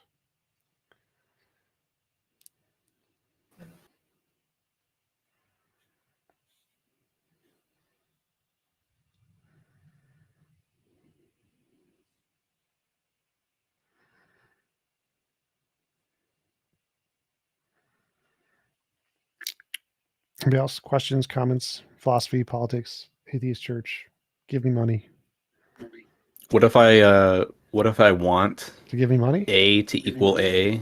Yeah. What if I want to give you money? Yes. What if I want A to equal A, but A to also not equal A at the same time? You get a paraconsistent universe. You know what? Paraconsistent logic is a logic that has actual contradictions in it. So you can have a universe that has actual contradictions in it.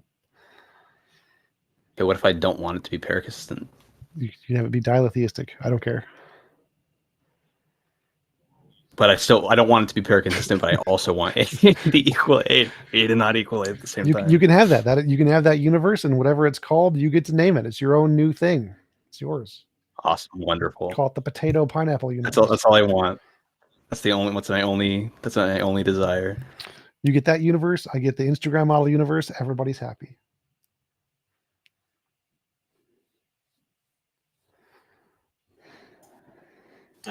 And what is with contradictions? So if I want chocolate ice cream and not chocolate ice cream at tea, then what? Is then moral to give me chocolate ice cream, or is it both immoral, immoral? Well, morality has to do with other people interacting in your universe. So like that would be dependent upon how you set up the rules in your paraconsistent logical universe. So if you set up the rules in your paraconsistent logical universe that a logical being in a logical universe could give you logical ice cream and that was moral, then it would be moral. If you said it was immoral, then it would be immoral. If you said that any logical being interacting in your universe in a logical way was immoral, then they couldn't do it. No, I mean, like right now, you don't think a person can have two wills that are contradictory? No. If there can be two wills in one brain that can contradict, but those are two different wills. Yes. And if they contradict, then it's if I do one of them is being subjected to involuntary imposition of will, which is immoral, and we should try to separate the will from the brain if we could. That would be the moral action.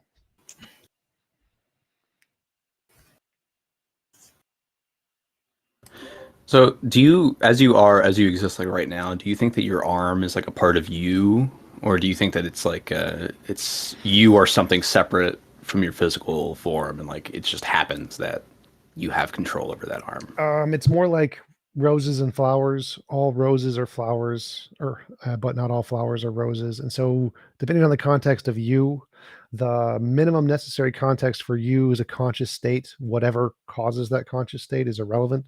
And so, if you're using you in the most specific sense, all you need is your consciousness. Normally, when we use the word you, we use it in the more general sense, like flowers, and that which includes the extensions of your own body, which include your arms typically. Okay, so you'd say like your arm is not like necessarily you. If you cut my arm off, I'm still me. Okay, so still my property though. My arm is definitely my property. Okay, well, all right. Well, so what if your property is imposing on your will, even though it's a part of your will, right? That would be immoral. Okay.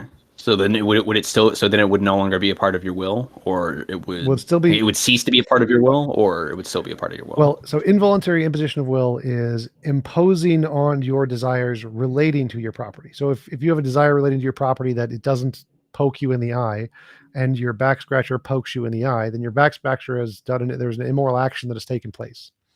That is still your will. It's still your property. None of that would change. The problem is whatever this situation that set up the universe would be has allowed immoral actions to take place where things within your property can impose on your will. Right. Okay.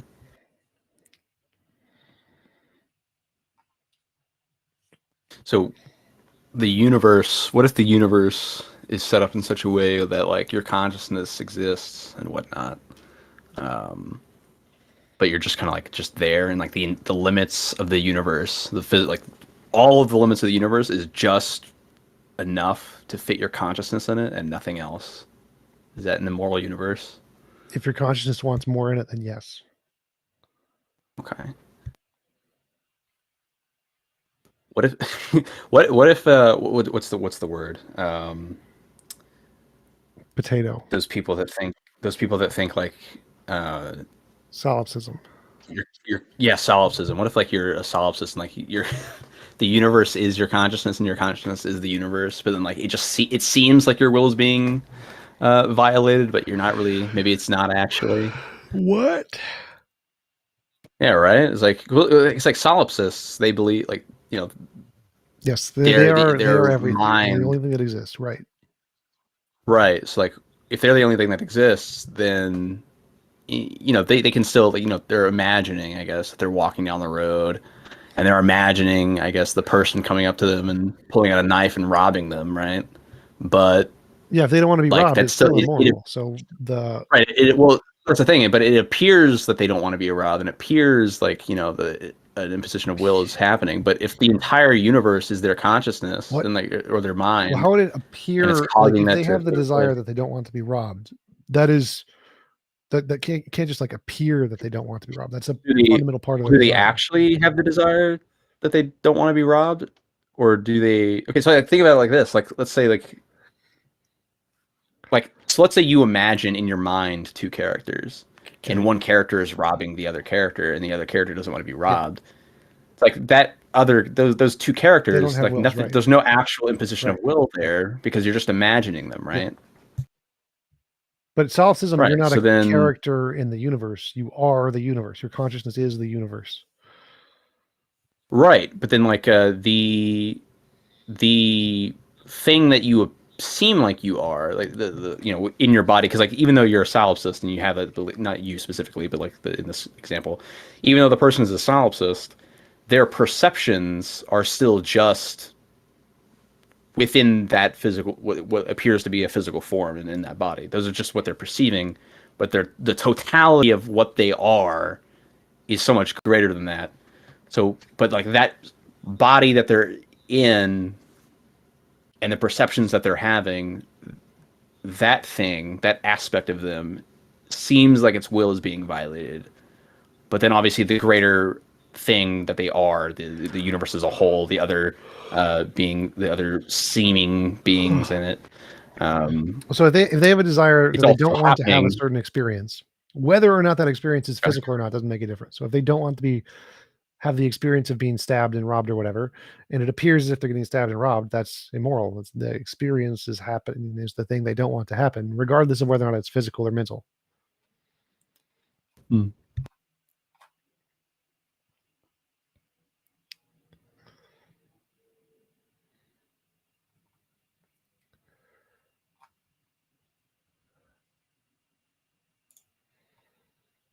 I don't know. What if they?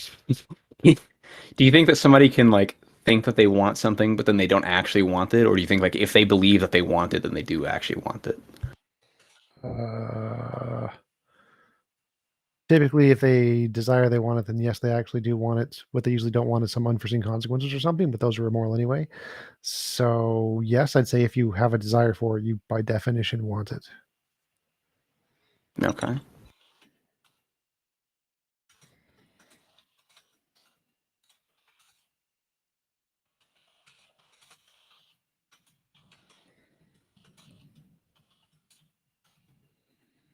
Wait, so then if in a solipsistic universe, wouldn't they want the experience? Wouldn't they necessarily have to? I mean, I guess I would say no, they don't. But from your point of view and your understanding of solipsism, like, wouldn't they necessarily have to want to experience getting robbed in order for that to even take place in the first place? If they were in the best of all possible worlds, yes. But if they're just a solipsist, no. You can be a solipsist and experience anything essentially. Your desires have no part in it. Like you being the only thing that exists doesn't mean you control everything that exists. So you cannot control yourself, right? So like if as a solipsist. As a solipsist, you can exist and just be subject to whatever is going on in your brain. Not necessarily your brain, because your brain doesn't necessarily exist as in the solipsistic world, but it's just whatever, like it's all just your consciousness is, and imagination. So yeah, just being the only thing that exists doesn't mean you have control over everything. So what if like what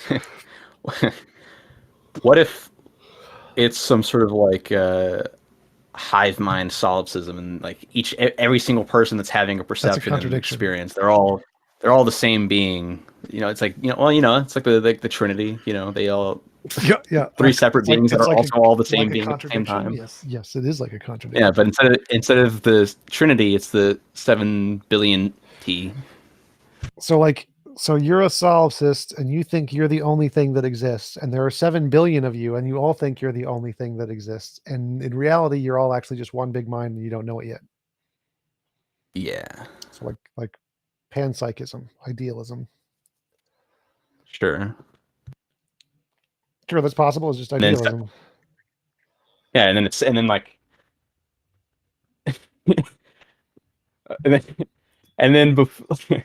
and then one aspect of yourself goes and mugs another aspect of yourself. Like, did you want that or did you not want that?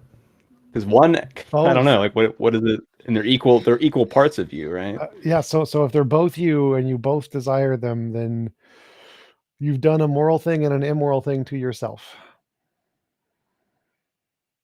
Both a moral and immoral thing? Yeah. So if you have two consciousnesses that are having two contradictory desires at the same thing, but they're both you and they're both your property, then you've both done an immoral thing and a moral thing at the same time. Okay, cool. All right. There we go. Glad we cleared that one up. That was a pressing issue. Yep, definitely. It's going to be one of the things that AI is just going to ponder about for ages.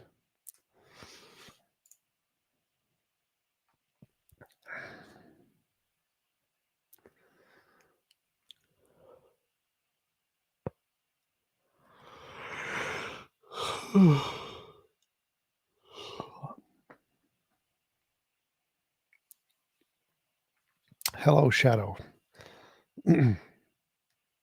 Hey, teacher. God, I was hoping it was not that soon.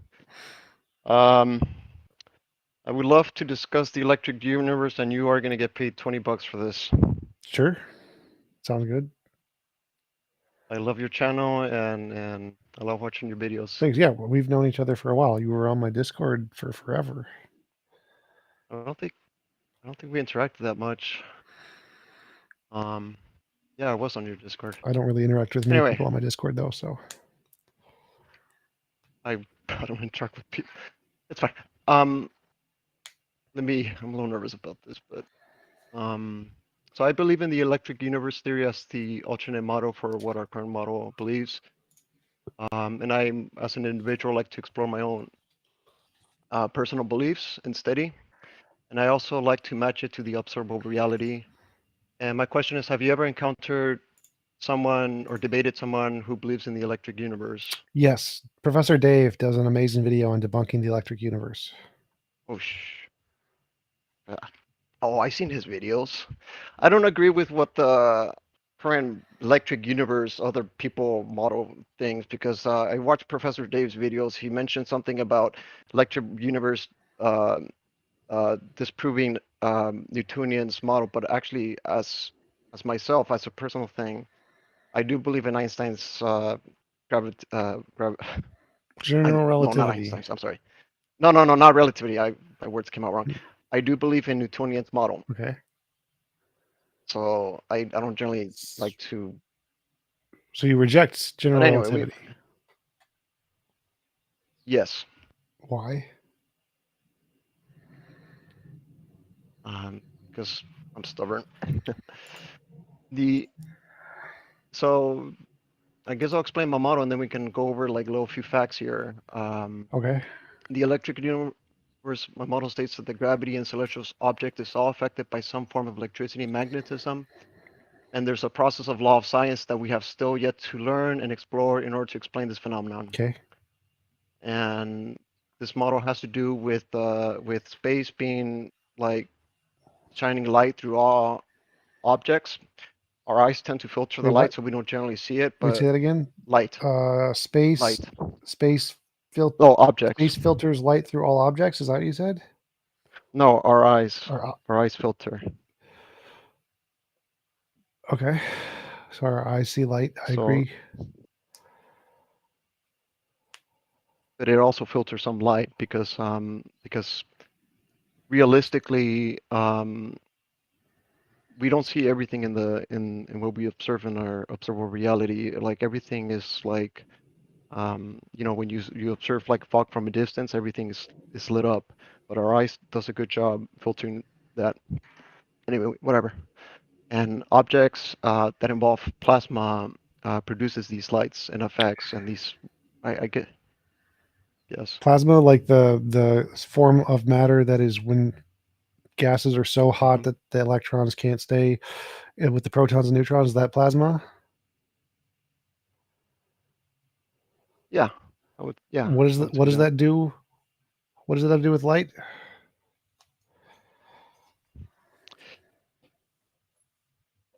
I propose light.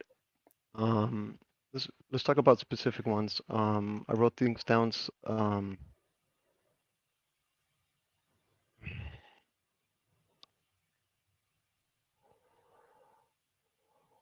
So I wrote down that every planet has or at least bigger celestial objects.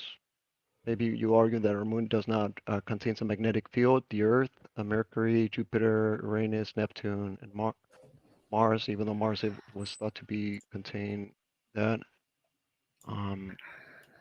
And do you have any questions?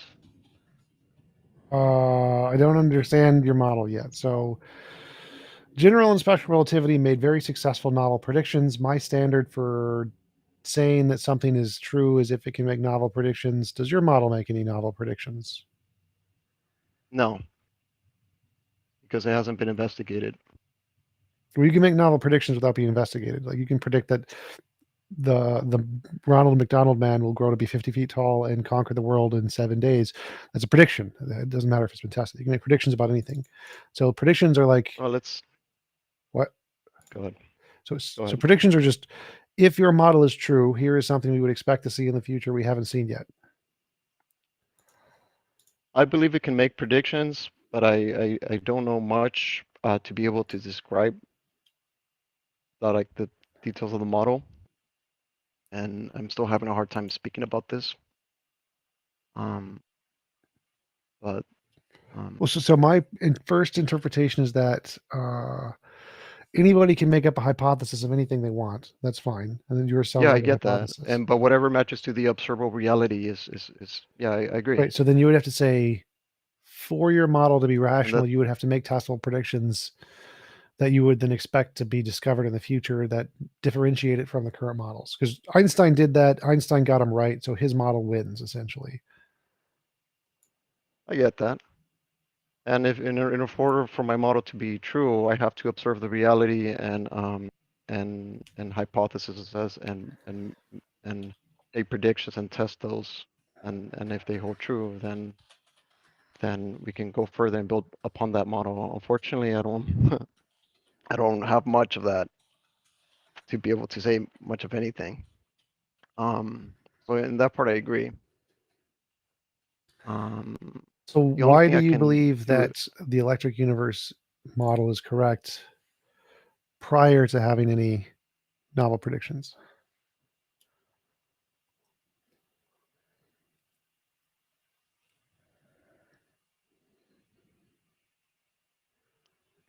Are you still there? I can't hear you. Oh, I'm still Gotcha. here. I'm thinking about that. Yeah, very good question. I just suspect it to be true, I guess. I don't really know how to answer that. This is like a very hard topic in general to study, because I have to still learn a lot of physics to be able to describe it, and over time, I believe I will. Okay. So there's still a lot for me to learn. Sure. So do you agree that Einstein made novel predictions about things he didn't know yet and got them right, a bunch of them? I believe that Einstein makes the predictions. What can you describe those Sure. predictions? So Einstein predicted that if his model is correct, he would be able to measure a curvature of light around the sun. He then did the experiment, measured the curvature of light. He was right. He predicted that you'd be able to measure gravitational waves. LIGO experiment accurately measured the gravitational waves. He predicted the difference in speed or the difference in time when traveling at a high altitude versus a low altitude. That was tested in the two planes with the atomic clocks. That was confirmed. He made predictions of black holes. Black holes were confirmed. Those are the ones I remember off the top of my head. Okay, I kind of believe I jumped the bandwagon when I engaged with it, but and is all this Einstein's model based on the curvature of space-time? Some of it is. Some of it is. So, like his light speed predictions aren't based on the curvature of space-time because that's special relativity, which is irrelevant to the curvature. So there's two different models there: special relativity and general relativity. But a lot of them, like the curvature of light around the sun, that's based on the curvature of space-time model. Gravitational waves is based on the curvature of space-time model. Black holes, I think, is. So a lot of it have been predictions made based off of the curvature of space-time model. Yes. Okay. So that's why I accept general and special relativity, because Einstein made them. He made predictions that were unique to his model, that if they were true, we'd discover these things. Then we discovered those and we kept discovering them. And the most recent ones were like in the past 20 years, we discovered the gravitational waves.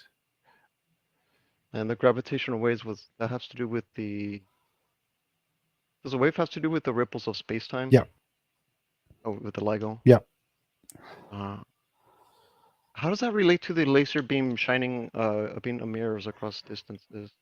So LIGO shoots two laser beams that are extremely accurate into a mirror. And the laser beams are, I forget what it's called, where they have the waves pointed exactly proportional to one another so they cancel each other out. And if there's any bending where it increases the length of one side to another, then the waves will not be perfectly aligned anymore. And so they will have a different wavelength or interval than they normally do, which you can then measure how much that is to know how much the curvature was. And if you don't get any signal, then that means there was no bending, because if it's perfectly aligned, then the waves are going to cancel each other out. You're going to get nothing.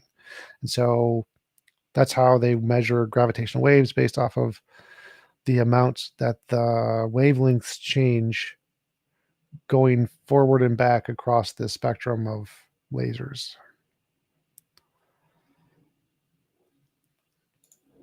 Okay. So if I were to like, if my model is true or whatever model is true, I have to make predictions that explains the well, the Mercury, the change of perihelion or Mercury is one of them. Well, I don't think you have to make predictions about those things. Those things have already been explained. What you need to do is explain all of those things and then make a new prediction of a new thing. A new thing. Yeah, so a new thing that Einstein's model doesn't predict, you would have to predict it and then discover it. And if you were right, that would be evidence of your model over Einstein's model because his didn't predict it.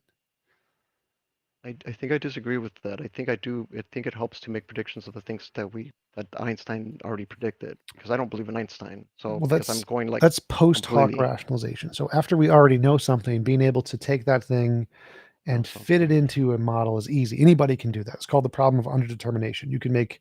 There are infinitely many models that can explain all of the data. So anybody can take all of the data and make it fit into their preferred model. That doesn't matter. No one cares about that.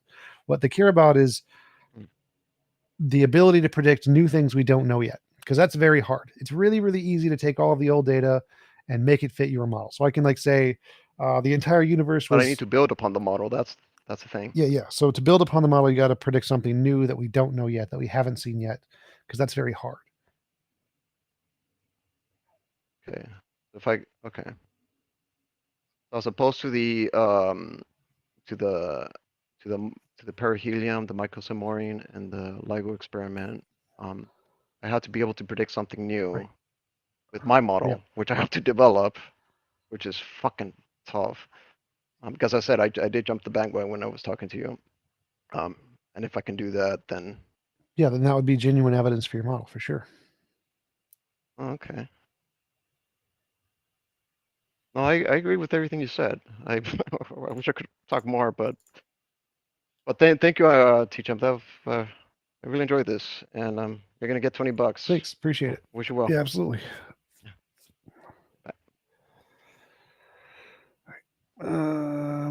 Anybody else?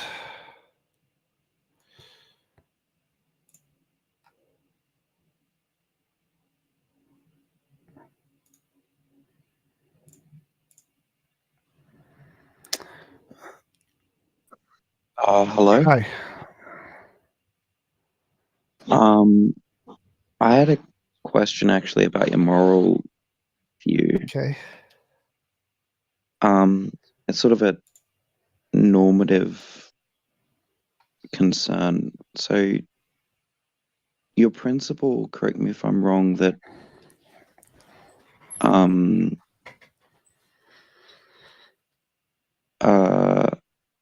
going against someone's desires is immoral. Is that Involuntary the idea? imposition of will, like only if their desires have to do with themselves and their property. Okay, so imposing upon their desires as long as their desires only impact themselves or their property. Yep. And that's immoral. Yep. So like if I want to scratch my nose and you stop me, that would be immoral. Sure, okay. And whose desires count? All Anyone with agents. a conscience. Right, okay. And that would include like babies and children. Yep. Would that include people with mental illnesses as well? Sort of. So you have to have the ability to consent, so which means you have to have some minimum level of intelligence to be able to make those decisions, and it would be immoral for any universe to create any conscious agent that didn't have that level of ability to consent initially. So in our world, clearly children don't have the ability to rationally consent. So like forcing them to eat their vegetables or something would be immoral because they're forcing them to do something that's imposing their will, but it's required because if you don't do it, they'll get diabetes. So you're doing one immoral thing, forcing them to eat vegetables, in order to prevent a greater immoral thing, them getting diabetes. But in the moral universe, what would happen is they'd all get their own universe. So kids would be able to go to their own universe, and they would immediately be given an adult level intelligence and the ability to consent. Same with anybody who had a mental handicap. They would immediately be cured of that, given adult level intelligence. And then they could decide for themselves if they wanted to become children again, at which point you could no longer impose your will on them. So even if they were children, because they decided to be children as having the adult level consent, it would be immoral for you to stop them or force them to do anything at that point. Right. So wouldn't you need to like sort of, I guess, extend the principle a little bit, if that's the case, to say that an immoral action is something that goes against someone's desires, as long as their desires are about themselves or their property, And can consent. and they have a certain level of intelligence. Well, that's the consent part, but consent is entailed in will. So to will something is to consent to do the thing, consent the thing to happen. If you can't consent, then will is not as well defined. I mean, that there are some people who are very intelligent who want to commit suicide. Perfectly moral. Would it be moral to give someone like that a gun? Yes. If they are fully intelligent, fully consenting adults, don't have a mental handicap, assisted suicide and euthanasia is perfectly moral. No, but what if they have like clinical depression? If they have a mental handicap that, depending on the legal precedent, I don't really know enough about psychology or biology, then they don't have the ability to consent anymore. And so that is the same as children. And so it would be immoral to like do certain things to them in that instance. The moral thing to do is just be cure them of their depression. That would be the moral thing to do. And if they can't be cured of their depression, then there are cases where it is justifiable to have someone be given assisted suicide, depending on the condition. So like depression can be one of them, that it is legitimately like major depressive disorder that is not curable. Yes, legitimately moral to help someone kill themselves.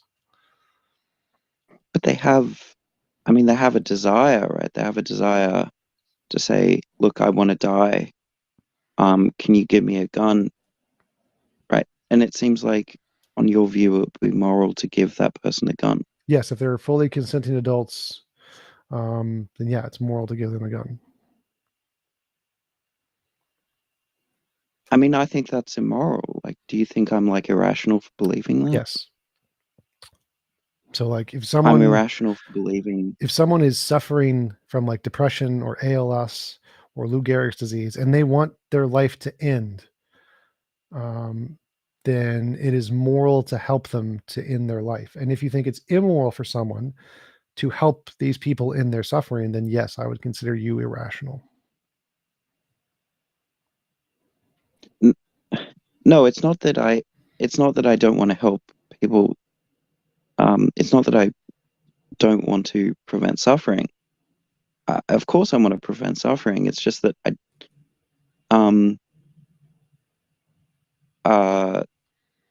I mean, there are principles that I'm not a strict utilitarian, right? So it's not just I mean, I'm mostly a utilitarian. Most of my views line up with utilitarianism. So let's suppose there's some other moral principle. Which moral principle would you be maximizing when you force someone to continue living if they are in constant emotional suffering? Well, I'm a principle particularist. So yes, which principle? There might be cases where I think that it is moral to assist someone committing suicide, potentially in some very, very, very rare cases. Well, so I was asking a more general question. Pick any principle in any situation. Someone is an adult, they have major depression or Lou Gehrig's or ALS, and they're suffering and dying, and they want to end their life.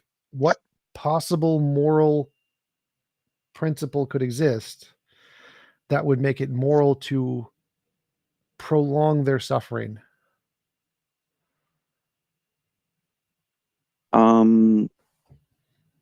I don't really know.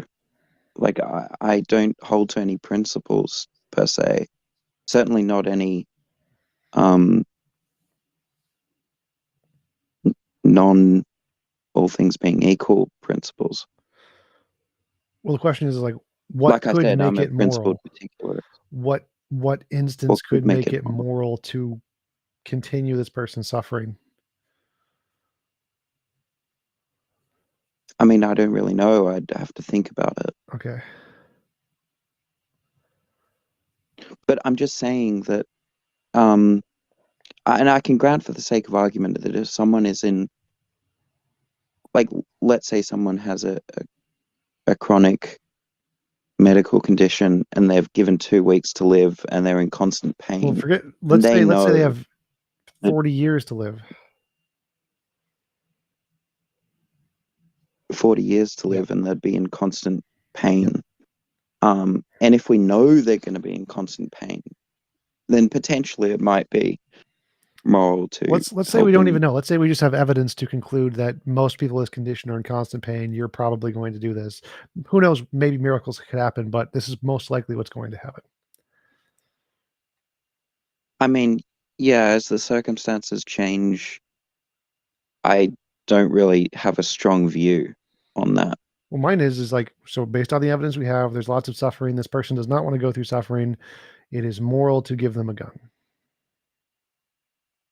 But on your view, it would be moral to give someone a gun who says, yeah, they're not in constant pain. They're just like, look, I want to kill myself. Yeah, so if there's like a scientist who just says, I want to know what it's like to die. And so would it be moral to give them a gun? Yes. Yes, it would. There's the very last episode of The Good Place. The very last episode of The Good Place. In heaven, people have a door they can walk through to end their own existence. And that would be the moral thing to do, yes, is to allow them, to give them the option to end their own existence. So say everybody's in heaven and you're with their God and you're like, I just want to be over. I just want it to end. It'd be moral to give them the door, yes.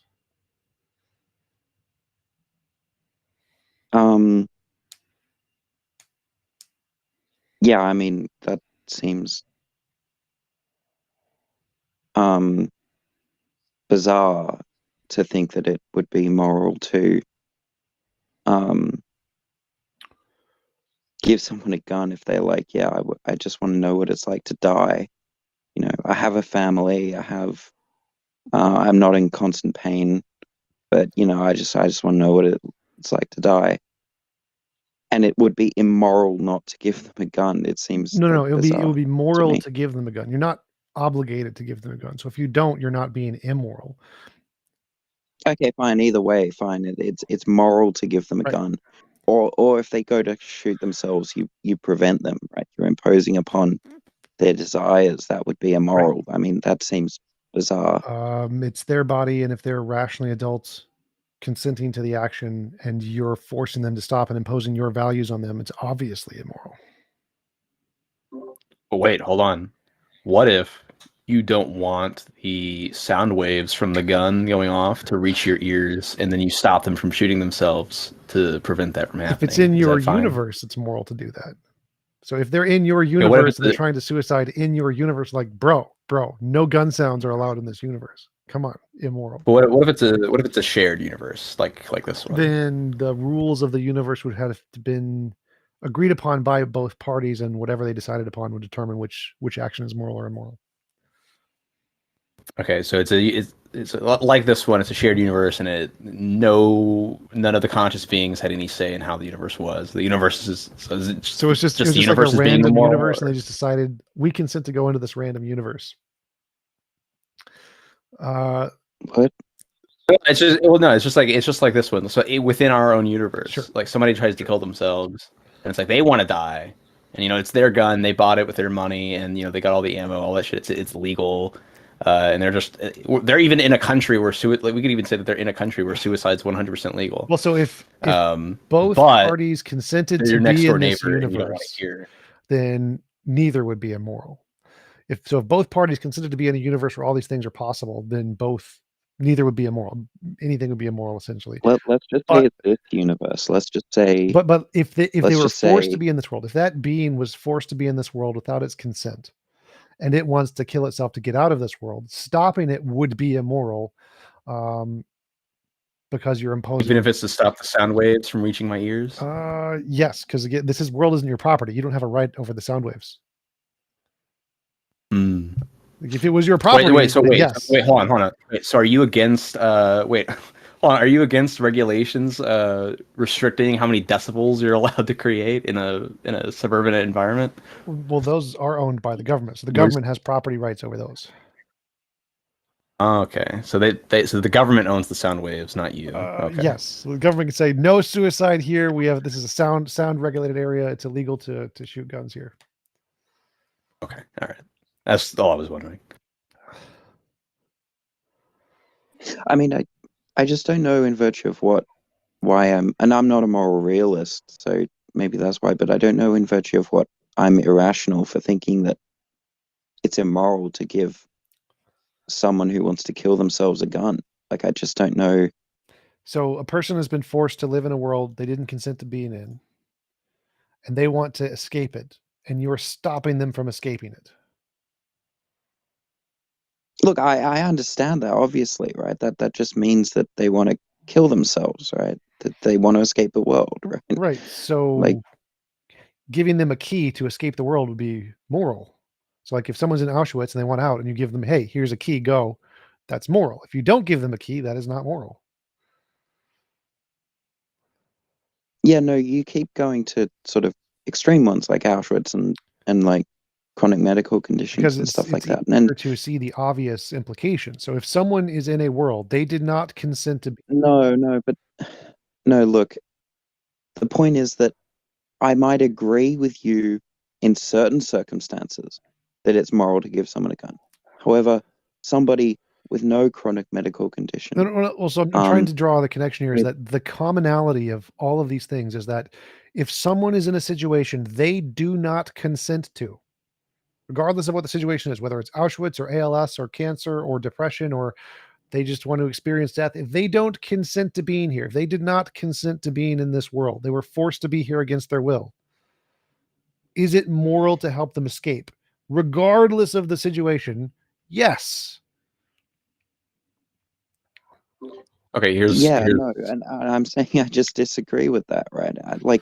I agree that in certain maybe extreme circumstances like Auschwitz or chronic medical conditions or something, it could potentially be moral to help that person commit euthanasia or something like that. Right? I'm not denying that.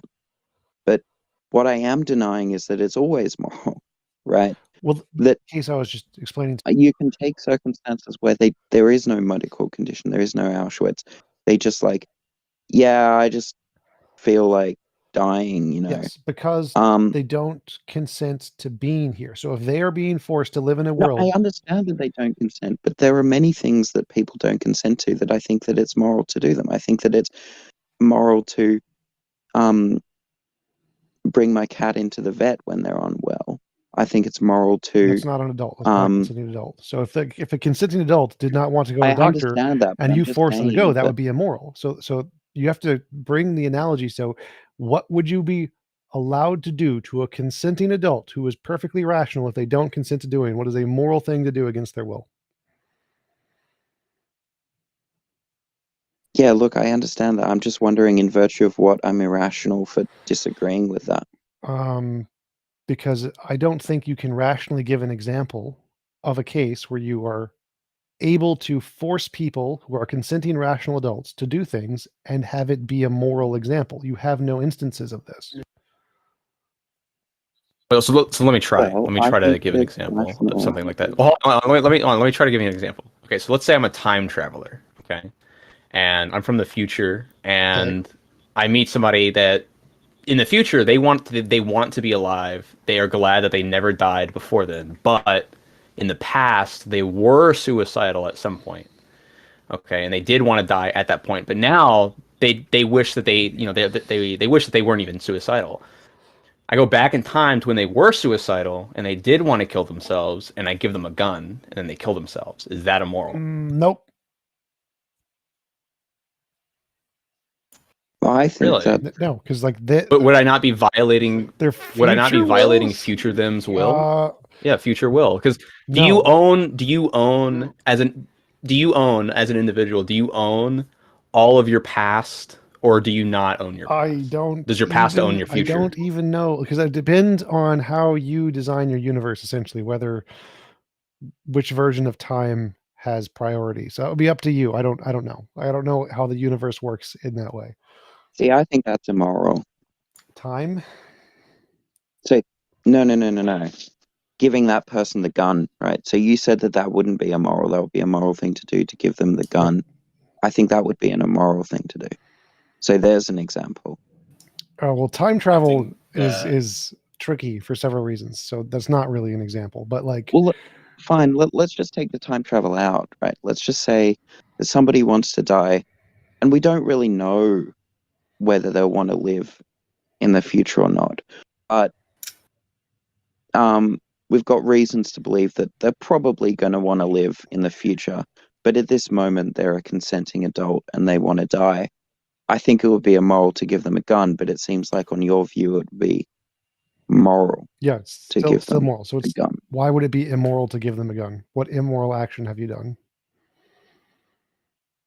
Well, I think it would be just irreducible. I mean, What? like I said, I don't hold to really many principles. Well, there has to be like some Uh, definition of immorality, something that makes something immoral versus not immoral. So there has to be some definition there. And so, what immoral action have you done by giving a consenting adult the ability to escape the world they don't consent to being in? By definition, do you mean a principle? Maybe, I don't know. I don't have any idea how you define it. Only how I define it. Yeah, but there are particular. Well, I just understand morality to be, or immorality to be that which ought not to be done, and morality to be that which ought to be done.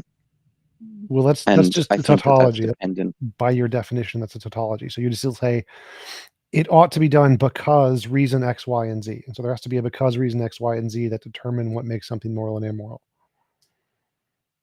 No, that doesn't follow. There Yes. are people who are particularists. Particularists still say, The here are the the reasons that reasons- make something moral in X, Y, and Z. No, but the reasons are going to be very case. Yes, they can be specific if case there specific, are but there still any- have to be reasons. Like in this They're not gonna case, be any here are the principles. reasons. Okay, but those reasons are not going to apply potentially in any other case. Yes, but that's not what I'm asking. I'm asking, in this case, what are the reasons that make this immoral? I would think You're that in order killing to hold innocent that it's life? immoral, you would have to agree that your present self or your future self owns your past self, that your past self is the property of your current. No, but that's using T-Jump's principle. Well, which yeah, is fine to well, sort of yeah, try obviously. and show a contradiction in his view, but I'm just saying that that's not what I'm trying to do. You're not showing a contradiction in his view. Is like I'm not trying to. Well, yeah. So, Lulz, so- in your definition, giving a person a gun is immoral because reasons why? Because I don't like that. I don't care what you like. What you like doesn't matter to morality. Well, no, that's what I mean by morality. Is like I'm a subjectivist. Okay. Morality is what I say, is what I like. Okay. So, one of the biggest problems with But subjectivism is I can just say I like something different. I and can then be a moral realist for this Right, conversation. Like it doesn't really matter, right? Like I used to be a moral realist, so let's just say I'm a moral realist. Like in virtue of what am I irrational for thinking that it's immoral to give that person a gun? because I think it's immoral to give that person a gun. there would have to be logical consistency with your use of the definition of morality and immorality, and it would have to be able to be applied consistently in your worldview. And if you're applying it in consistency, that would make you illogical. So if you're saying that giving a gun to someone who is trapped in this world and doesn't want to be here is immoral, you would have to have some definition of morality and immorality, and that definition would have to be able to be applied consistently. And if you can't apply it consistently, then you would be irrational for applying it in this instance. Wait, So do you think all other moral views are irrational apart from yours? No, irrational would be like a contradiction. So not all Right. other views have contradictions. Okay. Do you think particularists are irrational?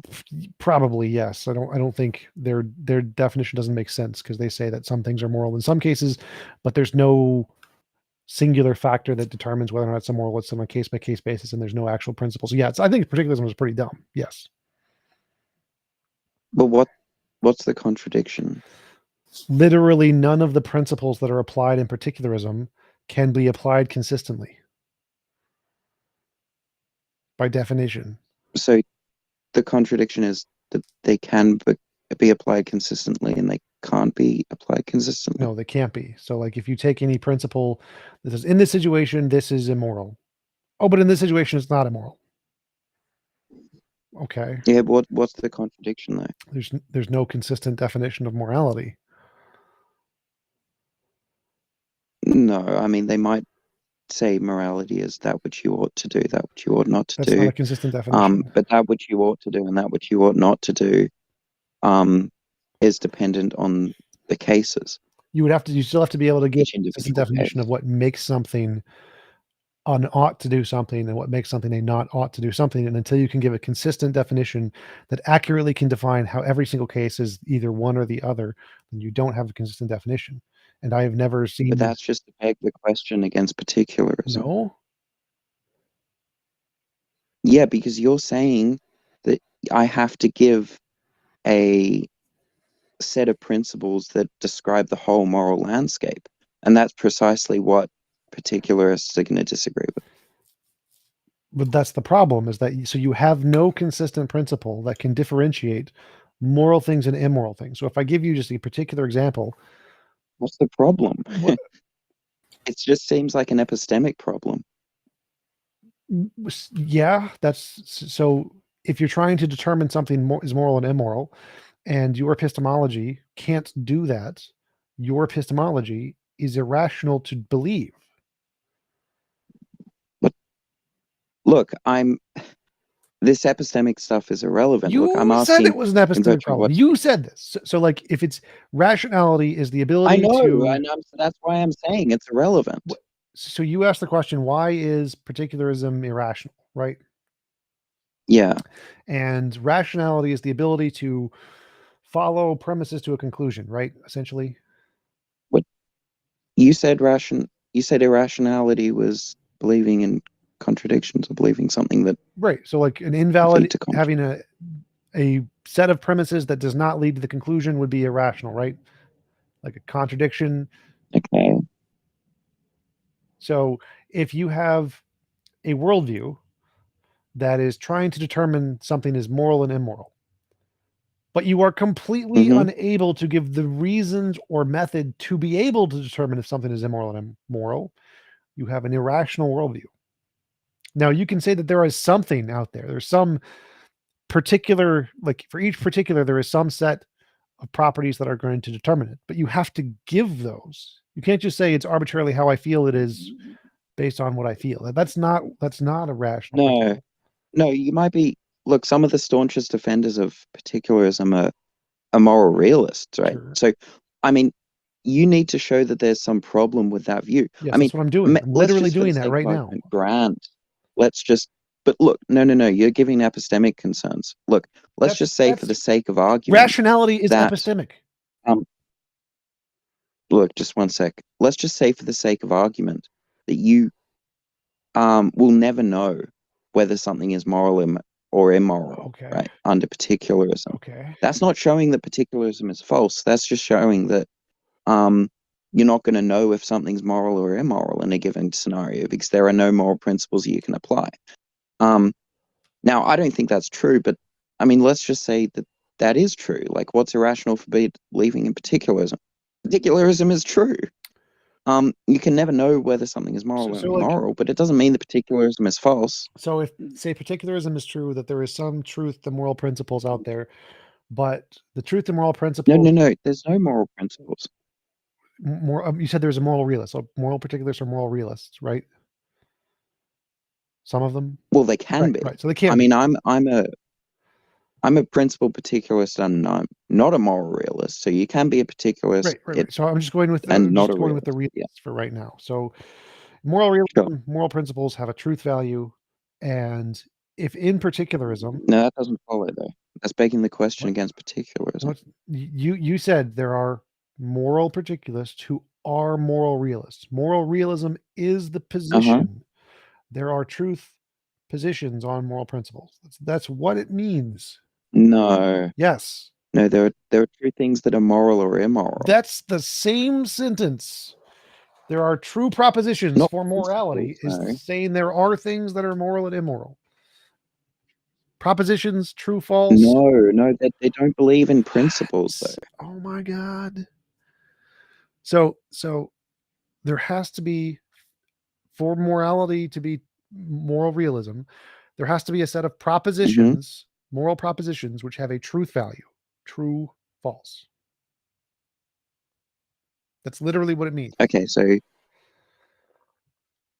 right, so a particularist might say it was immoral for Hitler to gas the Jews, right? Yeah.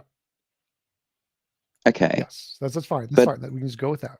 So let's say. Okay, but there's no principle. Wait. So if under moral particularism, you believe that there are these things that are true or false, but if under particularism you can't ever know that something is moral or immoral because you can't differentiate which of the principles it is, then it is irrational to hold the position that Hitler gassing the Jews was immoral, because your method does not give you a way to determine if it was moral or immoral. I don't see how that follows, right? So first of all, it wouldn't be irrational to believe in particularism, right? Because believing in particularism doesn't entail that you need to believe that some things are moral or immoral. You might be a particularist and just be an agnostic about all moral cases, right? So, but you might also be a particularist and just irrationally believe that Hitler was wrong. And that's not irrational, that's just irrational. Well, it'd be irrational to try to go from particularism to that conclusion. You could. Again, you'd need an argument for that. Okay, so if something is irrational, it means it's not contingent on rationality. You're not using rationality to go from particularism to this statement. Now, you can come to this statement independently, just say you arbitrarily believe it or whatever, but you can't use particularism to justify this statement. I mean, that's what irrational means, not based on rationality. So you couldn't rationally use particularism to come to this conclusion based off of some justified belief, because that would be rationality. So if you're doing it irrationally, that means that you're not using rationality to go from particularism to this belief. Yeah, but that's not irrational. That's just okay. So if you're using irrationality to get to this belief, that means you're not using particularism to get to this belief. And that means if particularism doesn't offer us a set of principles to determine that this is true or false, it would be irrational to use particularism to get to this belief, because it doesn't offer any principles to be able to determine if this is true or false. If this doesn't say, here are the principles that determine if it's true or false, then you can't use it to determine if it's true or false. So what? That would, if you can't use it to determine if it's true and false, and you tried to use it to determine if it's true or false, that's irrational. Sure, I might accept that. But I understand, and I do want to move off particularism, because I don't know, just you saying the particularism was irrational, I don't really understand that. But you think that a rational person can disagree with your view of morality, right? Sure. Okay. So wait, then in virtue of what am I irrational for disagreeing with you that it's immoral to give a person who wants to kill themselves a gun? Because you would need some kind of principle to say why that's wrong. You need a consistent principle to say this is wrong. And you don't, based on the way that you have spoken, I don't believe you have a consistent principle to say why you're wrong. Therefore, I think you are immoral for believing that. Like if someone says, God says it's immoral to... I'm immoral for believing it? Irrational. So if someone said God says it's immoral to help people commit suicide, and so therefore you believe it's immoral to help people to commit suicide or something, that's perfectly rational because of your belief system. I think it's wrong and stupid, but it's rational. If you're a particularist, then it doesn't seem to make any sense because you're just kind of just making stuff up based on, in virtue of what? In virtue of I made it up. That's irrational. Well, you might be a particularist and a phenomenal conservativist, in which case you'd say, look, my intuitions lead me to believe that this action is right. Yes, I would and this definitely action is consider wrong. that irrational. Yes. Phenomenal conservativists are irrational. Probably yes. Yes, definitely yes. Believing something based on intuition is irrational. Yes, 100%. Wouldn't it be irrational? No, because we have a positive evidence that intuitions are garbage and get things wrong the vast majority of the time.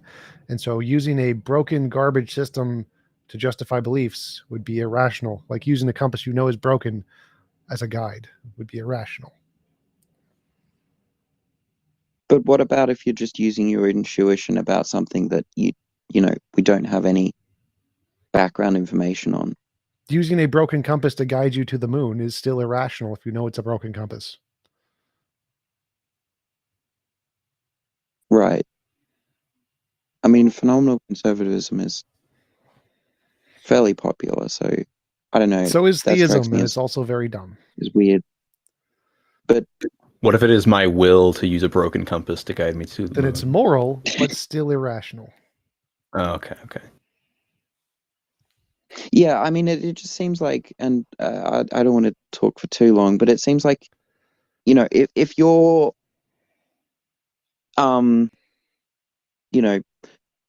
what it means to be rational, just morally or something. I don't really know what that means. Yeah, but that was a side thing. It it's had just absolutely nothing to do with the conversation.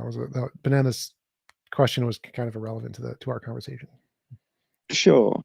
But okay, I mean, I can set up a consistent definition of morality that is perfectly logical, saying like killing people with green eyes is moral, and everything else is immoral. I mean, okay, that's perfectly consistent, right? Sure. So giving the person a gun is immoral because I'm not killing someone with green eyes. Sure. Sleeping is right. That's perfectly consistent. Yep. Stupid, but consistent. Yes, that would not be that would not be a In virtue logical of what is it contradiction in that stupid? belief. But in virtue of what is it stupid? It does not correspond to the evidence we have of morality. Evidence of morality. Moral intuition, moral progress, philosophical dilemmas. Wait, didn't you say intuition was garbage? If you're trying to use intuition to come to truth claims, yes, but intuition is a phenomenon that we're trying to explain, so you can still use it as a base phenomenon to explain something, but the intuition can't be like the thing that gives you the conclusion. Wait, so okay, this seems to get into meta-ethical concerns. Well, this was more like, so can do that. if I have an intuition something is true, that isn't a reason to believe something is true. But the fact that I have an intuition that the thing is true is a data point that we can use to try to understand the world. Yeah. So like if we all have an intuition that there is a God, we can then say, why do we all have this intuition? So the intuition is a piece of data that we're trying to explain, but simply believing the intuition because it's an intuition would be irrational. Yeah, I mean, this gets into sort of more meta-ethical concerns because it seems like your moral realism is trying to describe why people have the moral intuitions they do, something like that. And I just take moral realism the other way around to usually. not be trying to do that. So it's like I say, because there is a consistent pattern in moral intuition and moral progress, that seems to indicate that there's something causing that. Yeah. Wait, hold on. So obviously things cause belief, but anyway, maybe that's a conversation for another day. Well, hold on. So T-Jump, you've said before that you've used moral intuition as it is to say that objective morality is, something to do with will, things like that. and you've used the fact that moral intuition appears to point towards the alleviation of things that are imposing will as evidence towards objective morality being the elimination of things that impose will. So, like I said before, intuition. If I had an intuition that there was a moral law or something, I couldn't say there is a moral law because I have an intuition there is a moral law. Moral intuition is a phenomenon. So I can say, like, if we all have a moral intuition, why do we have this intuition? So intuition is a thing that we can try to use to explain. It's a data point. It's a piece of evidence of something. Right, but you can't use that data use the point. fact that you have an intuition of X to justify X is true.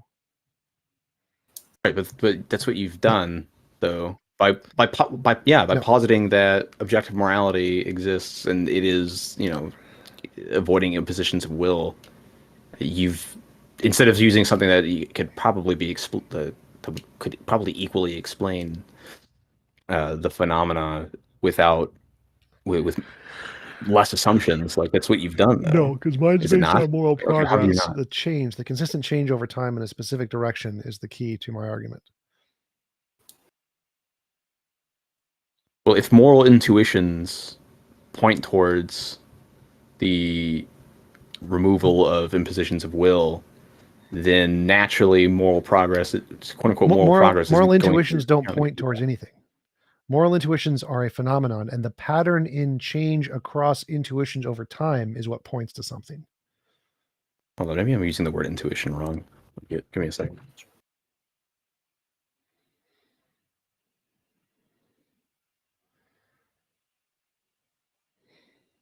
No, a moral if a moral intuition is just let's see, what is it? Form of knowledge that appears in consciousness without obvious deliberation. So it's like just a thought that kind of pops into your head, and if those thoughts tend towards No. The intuitions don't tend towards anything. And intuition is I feel punching babies is wrong or something. Right, yeah, but they would tend towards. They don't tend towards. The tending is any one. The tending is go ahead. as time progresses, the intuitions people have all tend to change in a particular direction. So the intuitions don't point towards anything yet. The intuitions are relevant here. It's the change in intuitions over time that's important. Well, okay, what if the intuitions do naturally tend towards something, and that's why it appears that they're changing to that thing? That doesn't make sense. I feel like. What do you mean that doesn't make sense? So, like, the intuitions of cultures in the past was that LGBT was immoral. That was an intuition people had throughout most human history. And over time, we changed that. Our intuitions changed, and it's no longer seen as immoral in most Western cultures. And so the intuitions don't inherently point towards LGBTQ being not immoral. It's that there was a change. In the past, they were seen as immoral, and now they are not seen as immoral.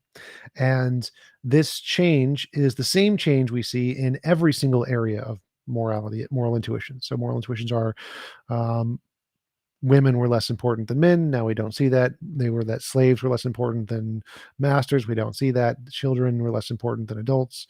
It's okay to beat children. Like, the change in these intuitions is all going in the same direction. The intuitions don't point towards non-imposition of will. It's the change in impositions in all of these areas that seems to point towards non-imposition of will.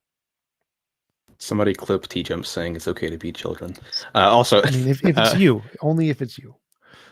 Okay.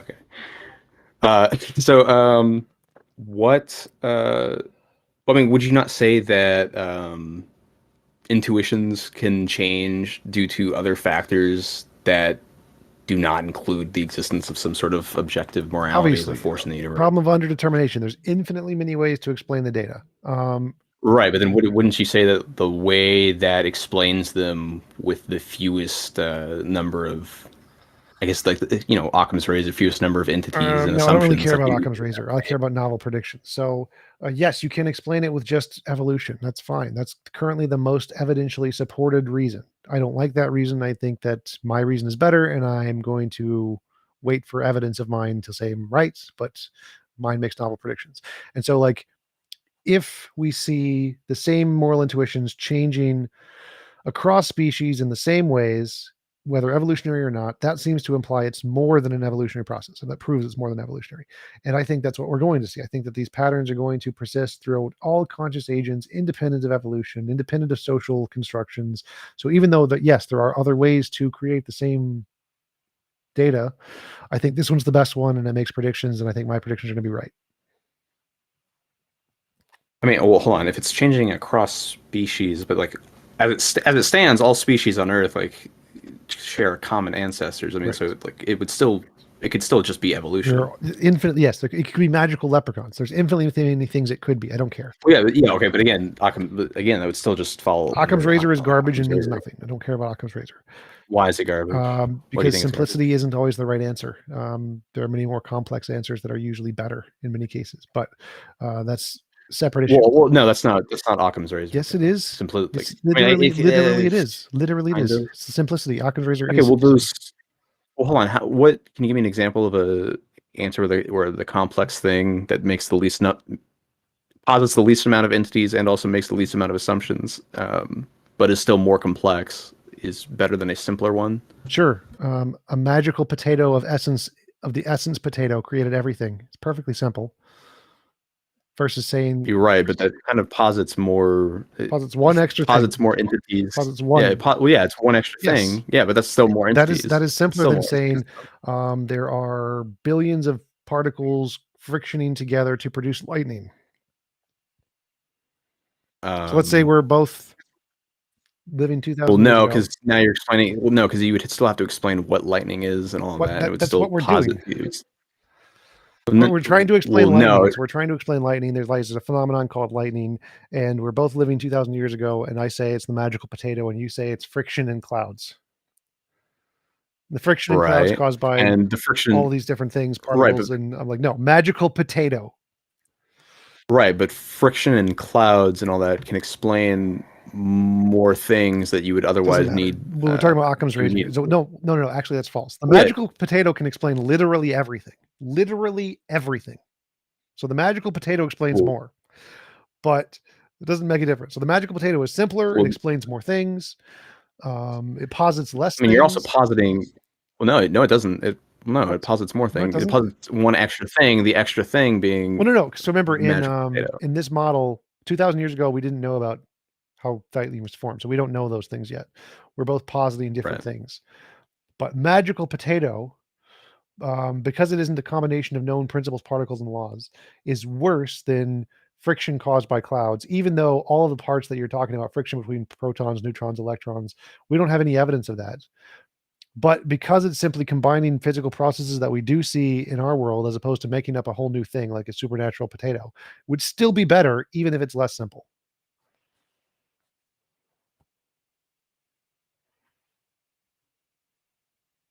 Wait, hold on. So like, let's say if we see a field of snow and there's a whole bunch of different prints of things we've never seen before. Hold on. So atoms and like the existence of atoms and I mean, I guess like it's more individual entities, but it's significantly less in terms of number of types of entities. No, it's not. Like the existence of atoms explains so much. Oh my God! Like, so many different things. Can explain literally everything. Everything that is. No, it can't. What? Do you not? Oh my God! No, it can't. So this is called the magical leprechaun theory. You can say a magical leprechaun created everything in the universe 5 seconds ago and gave us false memories. Like magical leprechaun literally explains everything. Literally everything. Right, but it also posits the existence of one extra thing. That's in addition to everything. So no, that's the part that does matter because that makes it now more complex. You're not getting it. So like, I want to give you a simpler example that you might understand better. So let's say we've never seen any animals, no horses, no squirrels, no rabbits, whatever. We go to a field of snow. Okay. And there are a whole bunch of different like footprints, squirrel, rabbit, horse, whatever. And we have two options. I say a magical leprechaun did all of these on his own. And you say, no, it was probably a whole bunch of different animals we haven't discovered yet. The whole bunch of different animals is a bunch of things we've never seen before. You're positing a whole bunch of different complex entities that are all individually culpable to different parts that don't have anything to do with one another. And I'm saying magical leprechaun, he did all of it himself. Which one's better? Right. I mean, I guess like you're positing the existence of magic at that point. So it's like, what the hell is magic, and what the hell is leprechaun? Like, guess you'd have to explain what those things are first. No, we don't. It doesn't make a difference. So you're positing these new animals. No, I mean, like you kind of we've never do seen an because it animal. starts in, We've never seen an animal, and you're positing animals. Right. So same problem. So it doesn't make a difference. There's no difference there. right. Yeah. Well, no. Like, I mean, you're still positing like these. Well, you're still positing the existence of magic, and you're Yes. still positing the existence of a leprechaun, and those things are going to have properties, right? So Magic are and animals. But leprechauns. you don't know the properties of animals. I don't know the Well, properties yeah, of magic. no, I understand. That's what I'm saying. It's like, so, but yes, like we need to go and look at what No, what we are the don't. properties No, of we magic, and what are the don't. No, we properties. don't. You would, because those are all None things. of that matters. Each of those None properties. of that matters. Yeah, it None does. of that matters because it's all made up in your head. So none of that matters. What matters here is that Well, it does. you're positing a thing which is only combinations of stuff that's already been demonstrated to exist. I'm positing a thing which is a new combination or something that has never been demonstrated to be of the previous stuff we've already demonstrated. That's what matters. The level of complexity doesn't make a difference. Level of simplicity doesn't make a difference. I don't care. The more complicated Rube Goldberg machines versus a magical leprechaun that just presses a button. I don't care. What makes it different is one is only built with principles and particles and laws that have been demonstrated to exist independent of our imagination. And anytime you add a principle, particle, and law that hasn't been demonstrated to exist independent of our imagination, it's stupid. I don't care how simple it is. Well, right, yeah. Well, no, that's exactly my That is point. not simplicity. Right? Because that is simplicity. Literally actually. not. No. Well, yes, because once you add something new in that way, that you're adding the number of entities, and Occam's razor says no, fewest entities possible. So if you're adding a new, like if there's a billion known entities, that's part of. if there's a billion that's part of, known entities, yeah. And you're using a billion entities versus one unknown entity, the unknown entity is worse, even if it's simpler. I don't care if it's simpler. Right. Yeah, because that's an assumption. Sort of. Yeah. So the unknown entity would be the unknown factor that would fall under the assumption category in terms of like the least amount of entities and assumptions. No, I can have billions of assumptions. I have billions of there. things, and I have billions of assumptions of how those things interact. But they're all just parts of things that we've already seen before, like string theory. String theory, right? Essentially that. So billions of assumptions, billions of parts we've never seen, but they're all a result of physics. It's a combination of different mathematical laws in physics. Now I can take that. Right. String theory is like the least complicated thing possible because it's literally everything that could possibly happen does happen, and there's a universe of it all everywhere. And I could say that or Magic Sky Daddy. Which one's simpler? I mean, going based off of how I'm talking about simple, I would say that the former, not the latter. The Sky Daddy is not the simpler explanation there, because you're both positing, you're doing both. I don't mean you specifically, but you're doing both. It's both adding an entity and creating assumptions at the same time. There are more assumptions in string theory than there are assumptions in God. I don't think so. Literally, I disagree with that. Literally, every possible universe, every possible universe actually exists. That's the thing in string theory. So these are assumptions. Like there's no evidence of this. This is an assumption. There is an assumption that the strings interact in this way to produce the quantum fields, which then produce space-time. All assumptions. There are lots and lots of assumptions in string theory. Okay. I still think that like the positing the existence of like a god, especially like most any particular religious god, as is understood by most religions that actually exist, is still going to generate more assumptions than that. I still think that. I don't at all. Like literally, it's string theory, infinitely many assumptions. Literally every universe ever, no matter what, they all exist. Infinitely many assumptions. I don't think God has infinitely many assumptions because literally it's made up. I don't think that's an infinite number of assumptions. I think that's one assumption. Oh my god. I think that's an infinite number of assumptions. I think that's one assumption, which is like all possible universes exists. One assumption. That's one statement, though. Like each of those, I mean, like God I mean, exists is one in, statement. I guess you could say that's an infinite number. You can, yeah, that's one statement, so one assumption, but it assumes an infinite number of entities, but it's still just one assumption. So I Okay, guess so you could God say exists that, is but one assumption, it's right? adding an infinite number. God exists is one assumption, but then once you start thinking about like, okay, what are the properties of that What are God? the properties then of string those theory? properties are going to What are the generate. properties of those universes?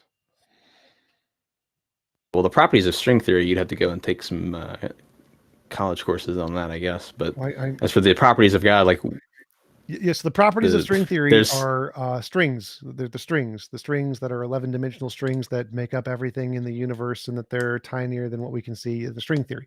So these are all assumptions. God has one. He's the essence of existence. Society garbage nonsense. He's one assumption. Yeah, he's one of, yeah, it's sure. I mean, it's these.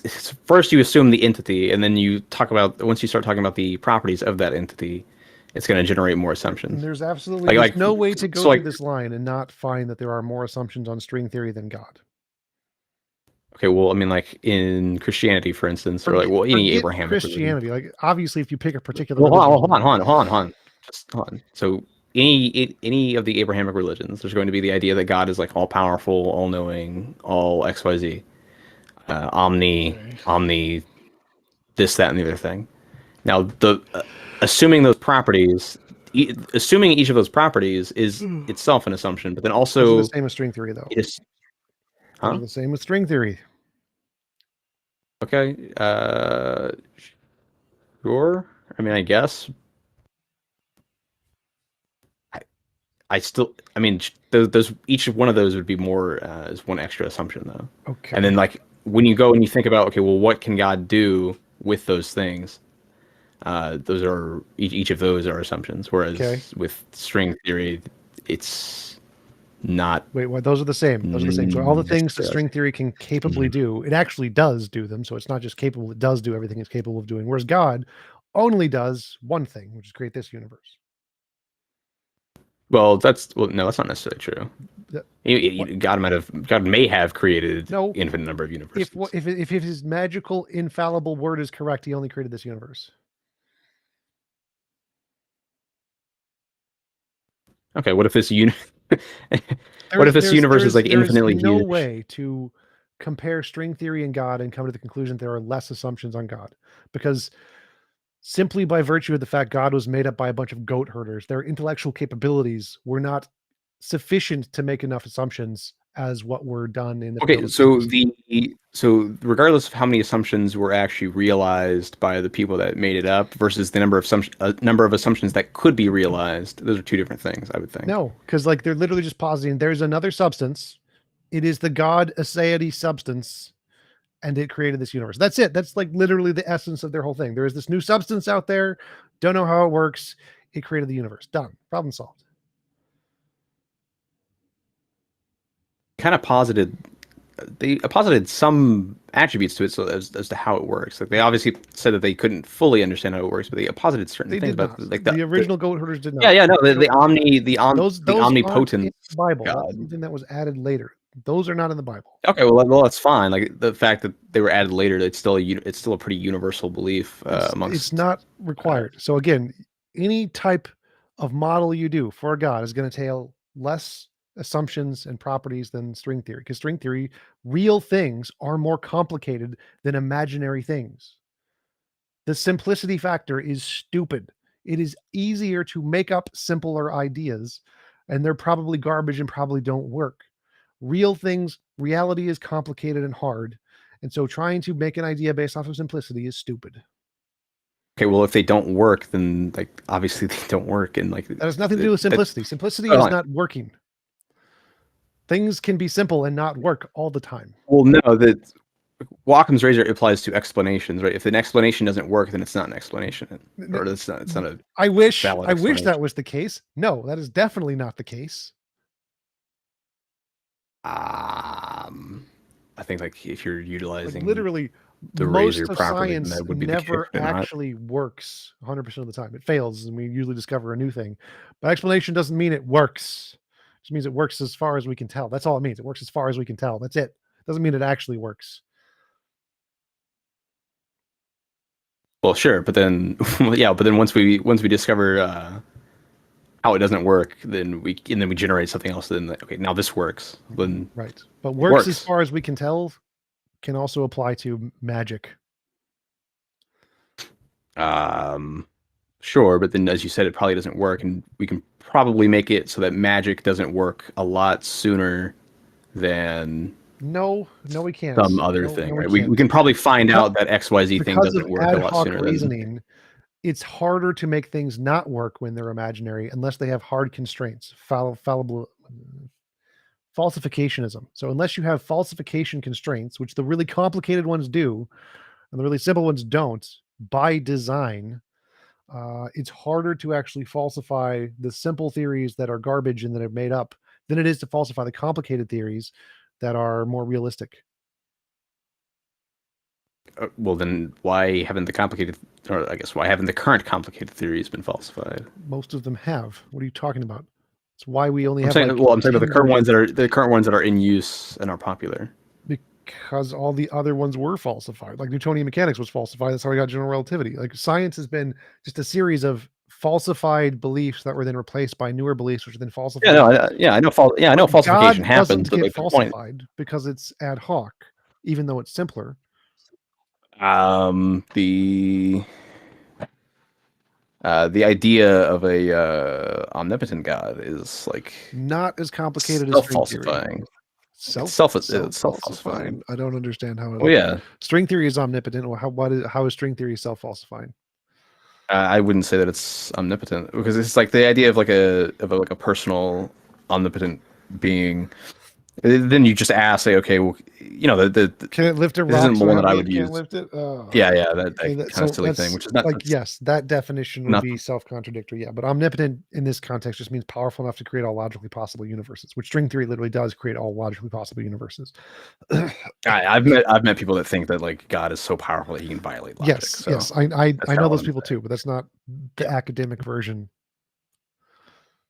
Right. I don't remember what the original. It was potatoes. Anyone else got any questions? Okay, magic potatoes. Yeah.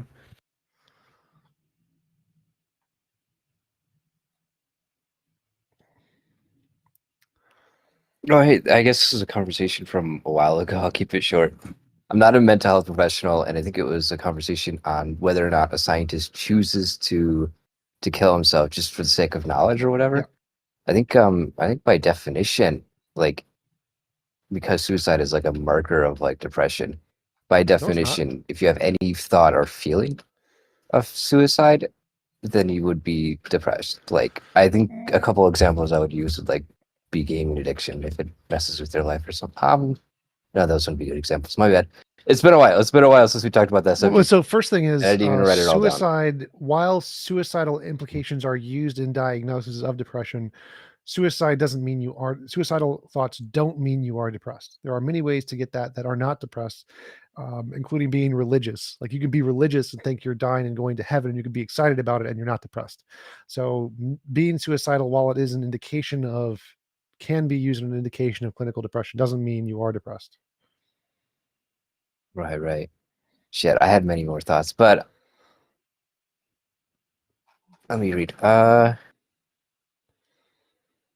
I would probably agree with that. No, I guess I just had questions about how we would define a mental illness, I guess, then. And that would just kind of... I would usually define a mental illness as something that is inhibiting your ability to function. And function to you would be... the ability to think and process and achieve your own goals. Okay.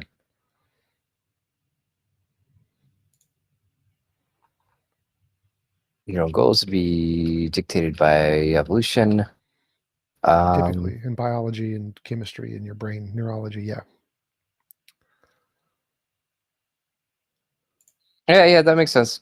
I just, would you consider autism a mental illness or a neurodivergent, like, or just part of neurodiversity?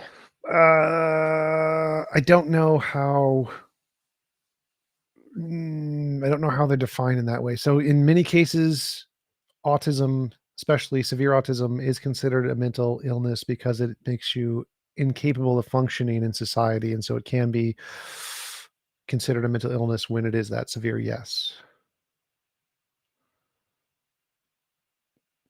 Right. Just like the severity, yeah. Yeah. But like, shoot, I think I had a point in here. I'm trying to read off.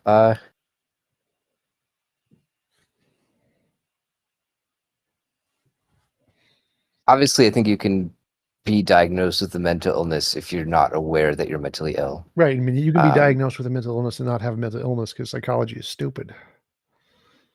Right. That's true too. I had a point here, and I should have just written it all down because I can't even remember what I was thinking of.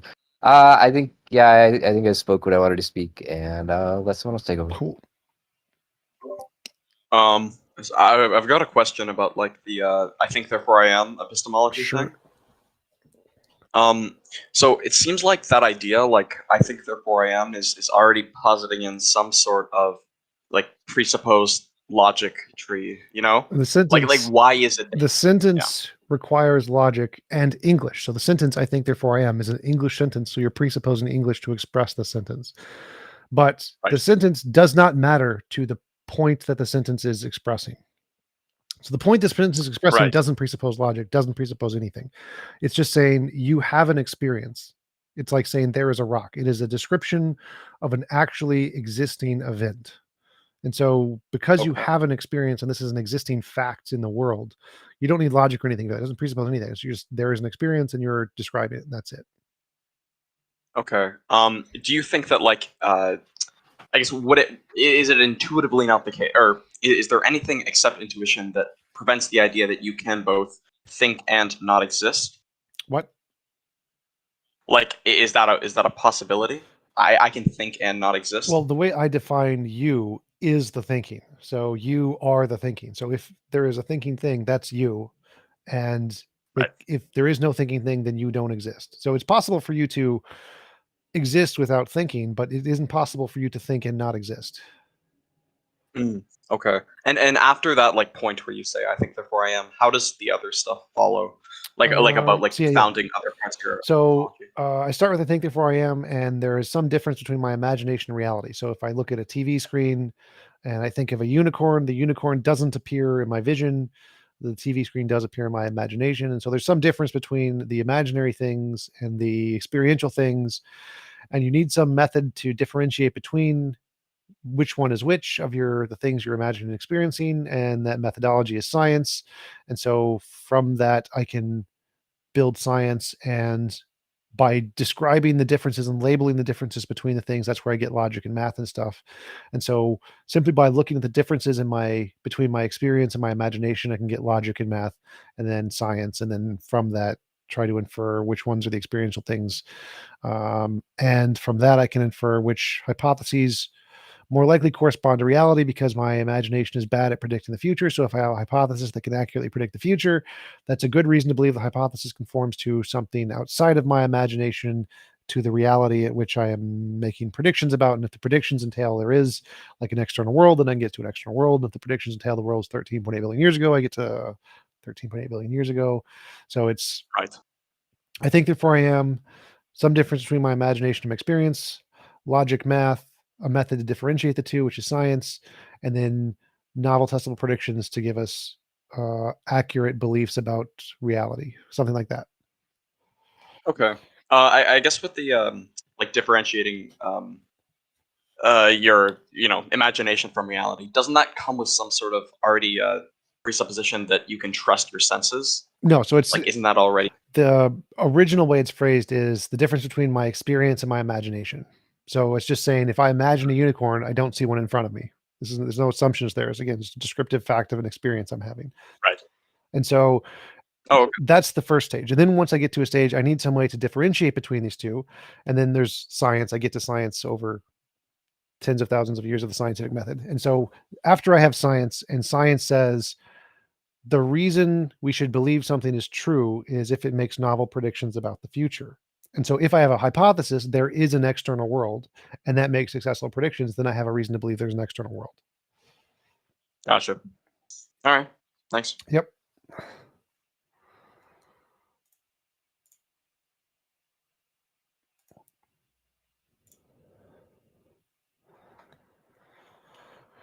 Anybody else got questions? I got about 4 minutes left, I guess.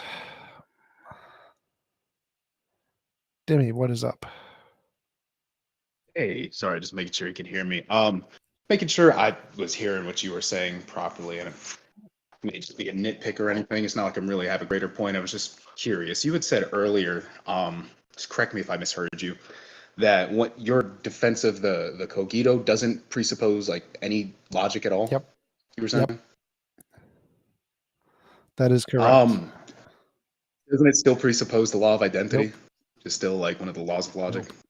So experience is not experience, even under your description, It's even not how you're saying that you can presupposed define in these the things. argument. No. So the statement, I think, therefore I am, is simply a description of an experience that is occurring. So like I see a TV or whatever. That experience presupposes nothing. Experiences don't presuppose anything. You don't presuppose something to have an experience. Now, in order for me to describe the experience, the sentence I'm using to describe the experience will presuppose logic and English, because it's an English sentence. But that's irrelevant to the point, because the point is just the experience that I'm describing.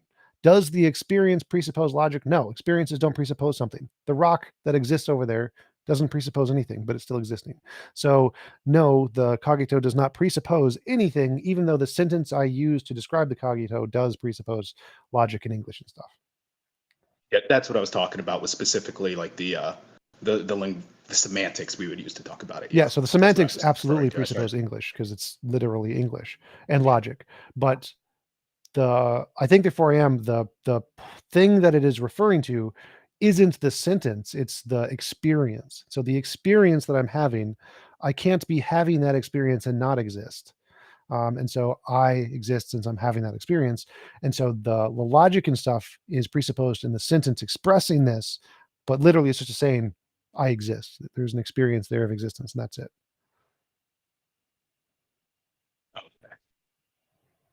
I just wanted to get clarification on what you meant. I see what you mean. All right. Yep. Yeah. Now, if anyone else has questions, I'm just gonna head it back down.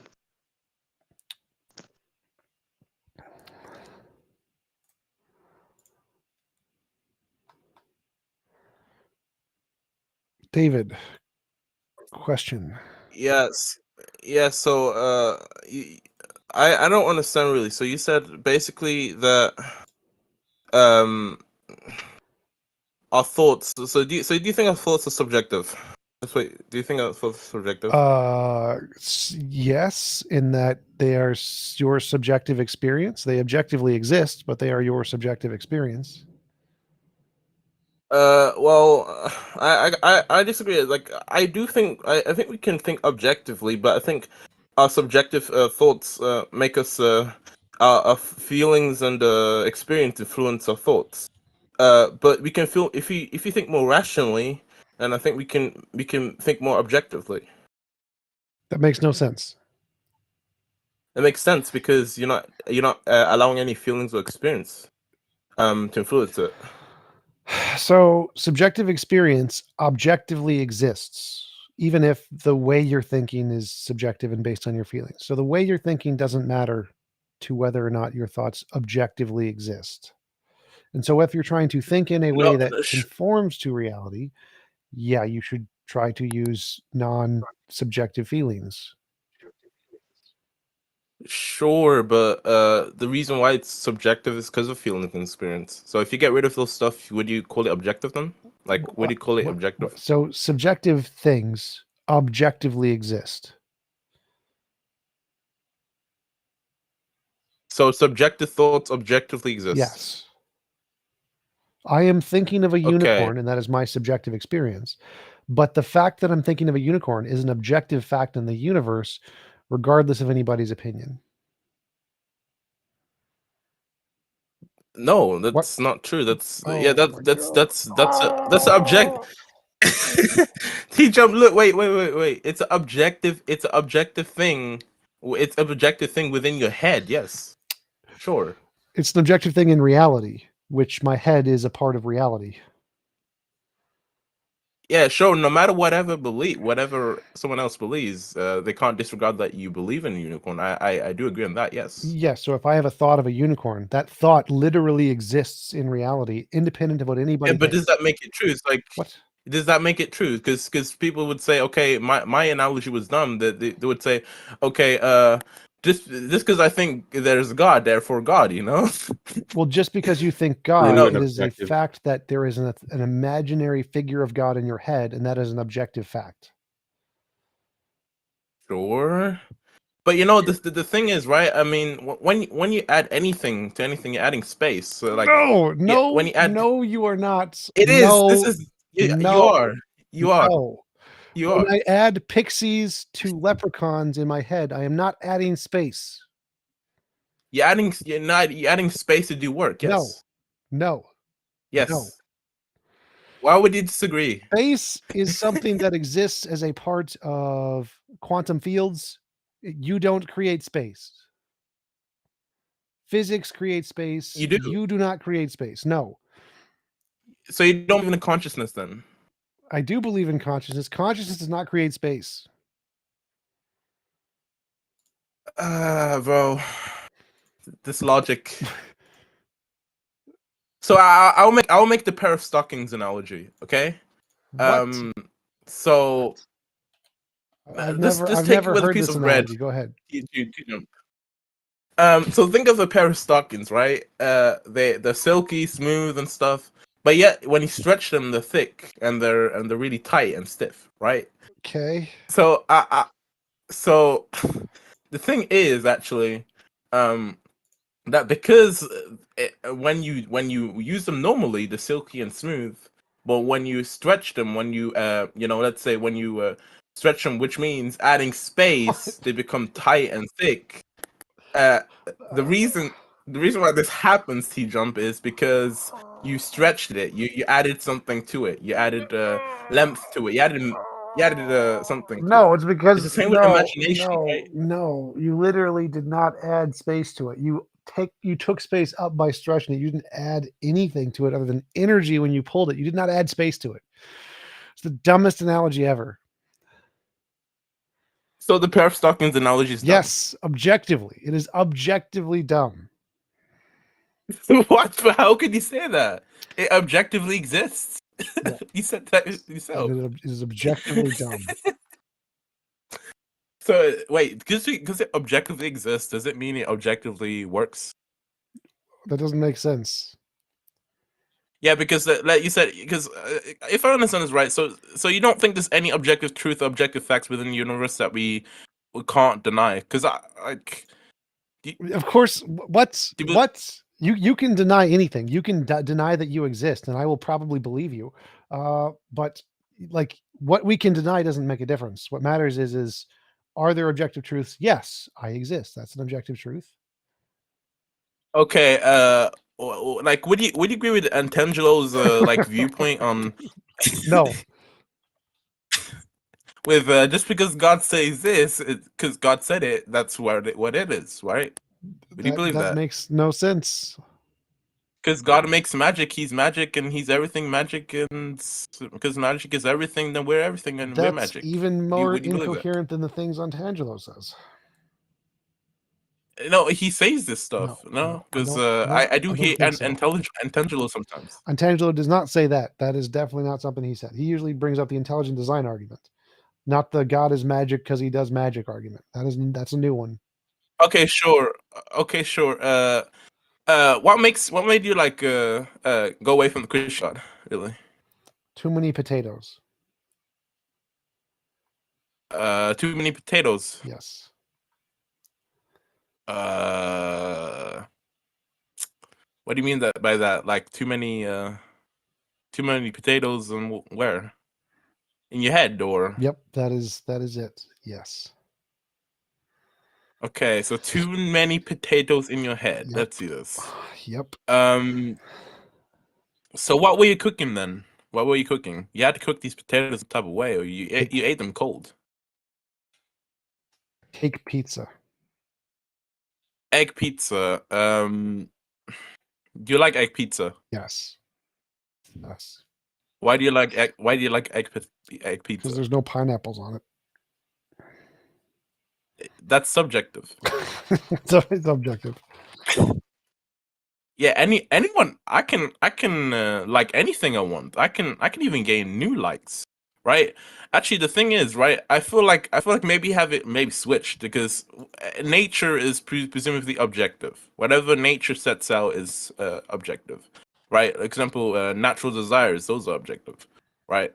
But the thing about the moral argument, I actually had this conversation before, and do you think it's objectively wrong to hurt someone or just touch someone? No, some people want you to. Please don't touch me. Yes, sure. So if you understand if you understand this right, would you say it's objectively wrong to touch someone? No. I mean, for you, yes. For Okay. you, if you touch someone, it's objectively wrong because literally no one wants you to touch them. How would you know that though? Maybe people like being touched. Maybe people like sugar daddies and whatever. No, specifically for you. So no one wants you to touch them. That is the key. I know this. It's a fact. How would you know that though? Psychic. That's you presupposing that the person doesn't like it. Yes. Bob told him. Bob told me that is correct. Oh yeah. Okay. What? So give me any testable predictions that God told you. Can we test these things that God told you? No, not God. Bob. Bob. Yes. Who's Bob? Bob. I can give you testable predictions. Bob said. Okay. Bob said this is going to happen, and then Bob said that in exactly 30 seconds, I'm going to leave because I have an appointment, and Bob is going to be right. And I can't say anything to change that. Nope. Technically, that's not Bob making the prediction. That's you relaying Bob's supposed prediction. Yeah, so Bob right? made the prediction, he told me, and then I told you. That's how predictions work. It's fine. Yeah, no, Well, yeah, but hold on. We don't actually know that Bob made the prediction. You could be lying about Bob making the prediction. It's since I know it, I'm justified in believing it, even though you don't know it. There you go. All right. Peace out. I'm gonna go.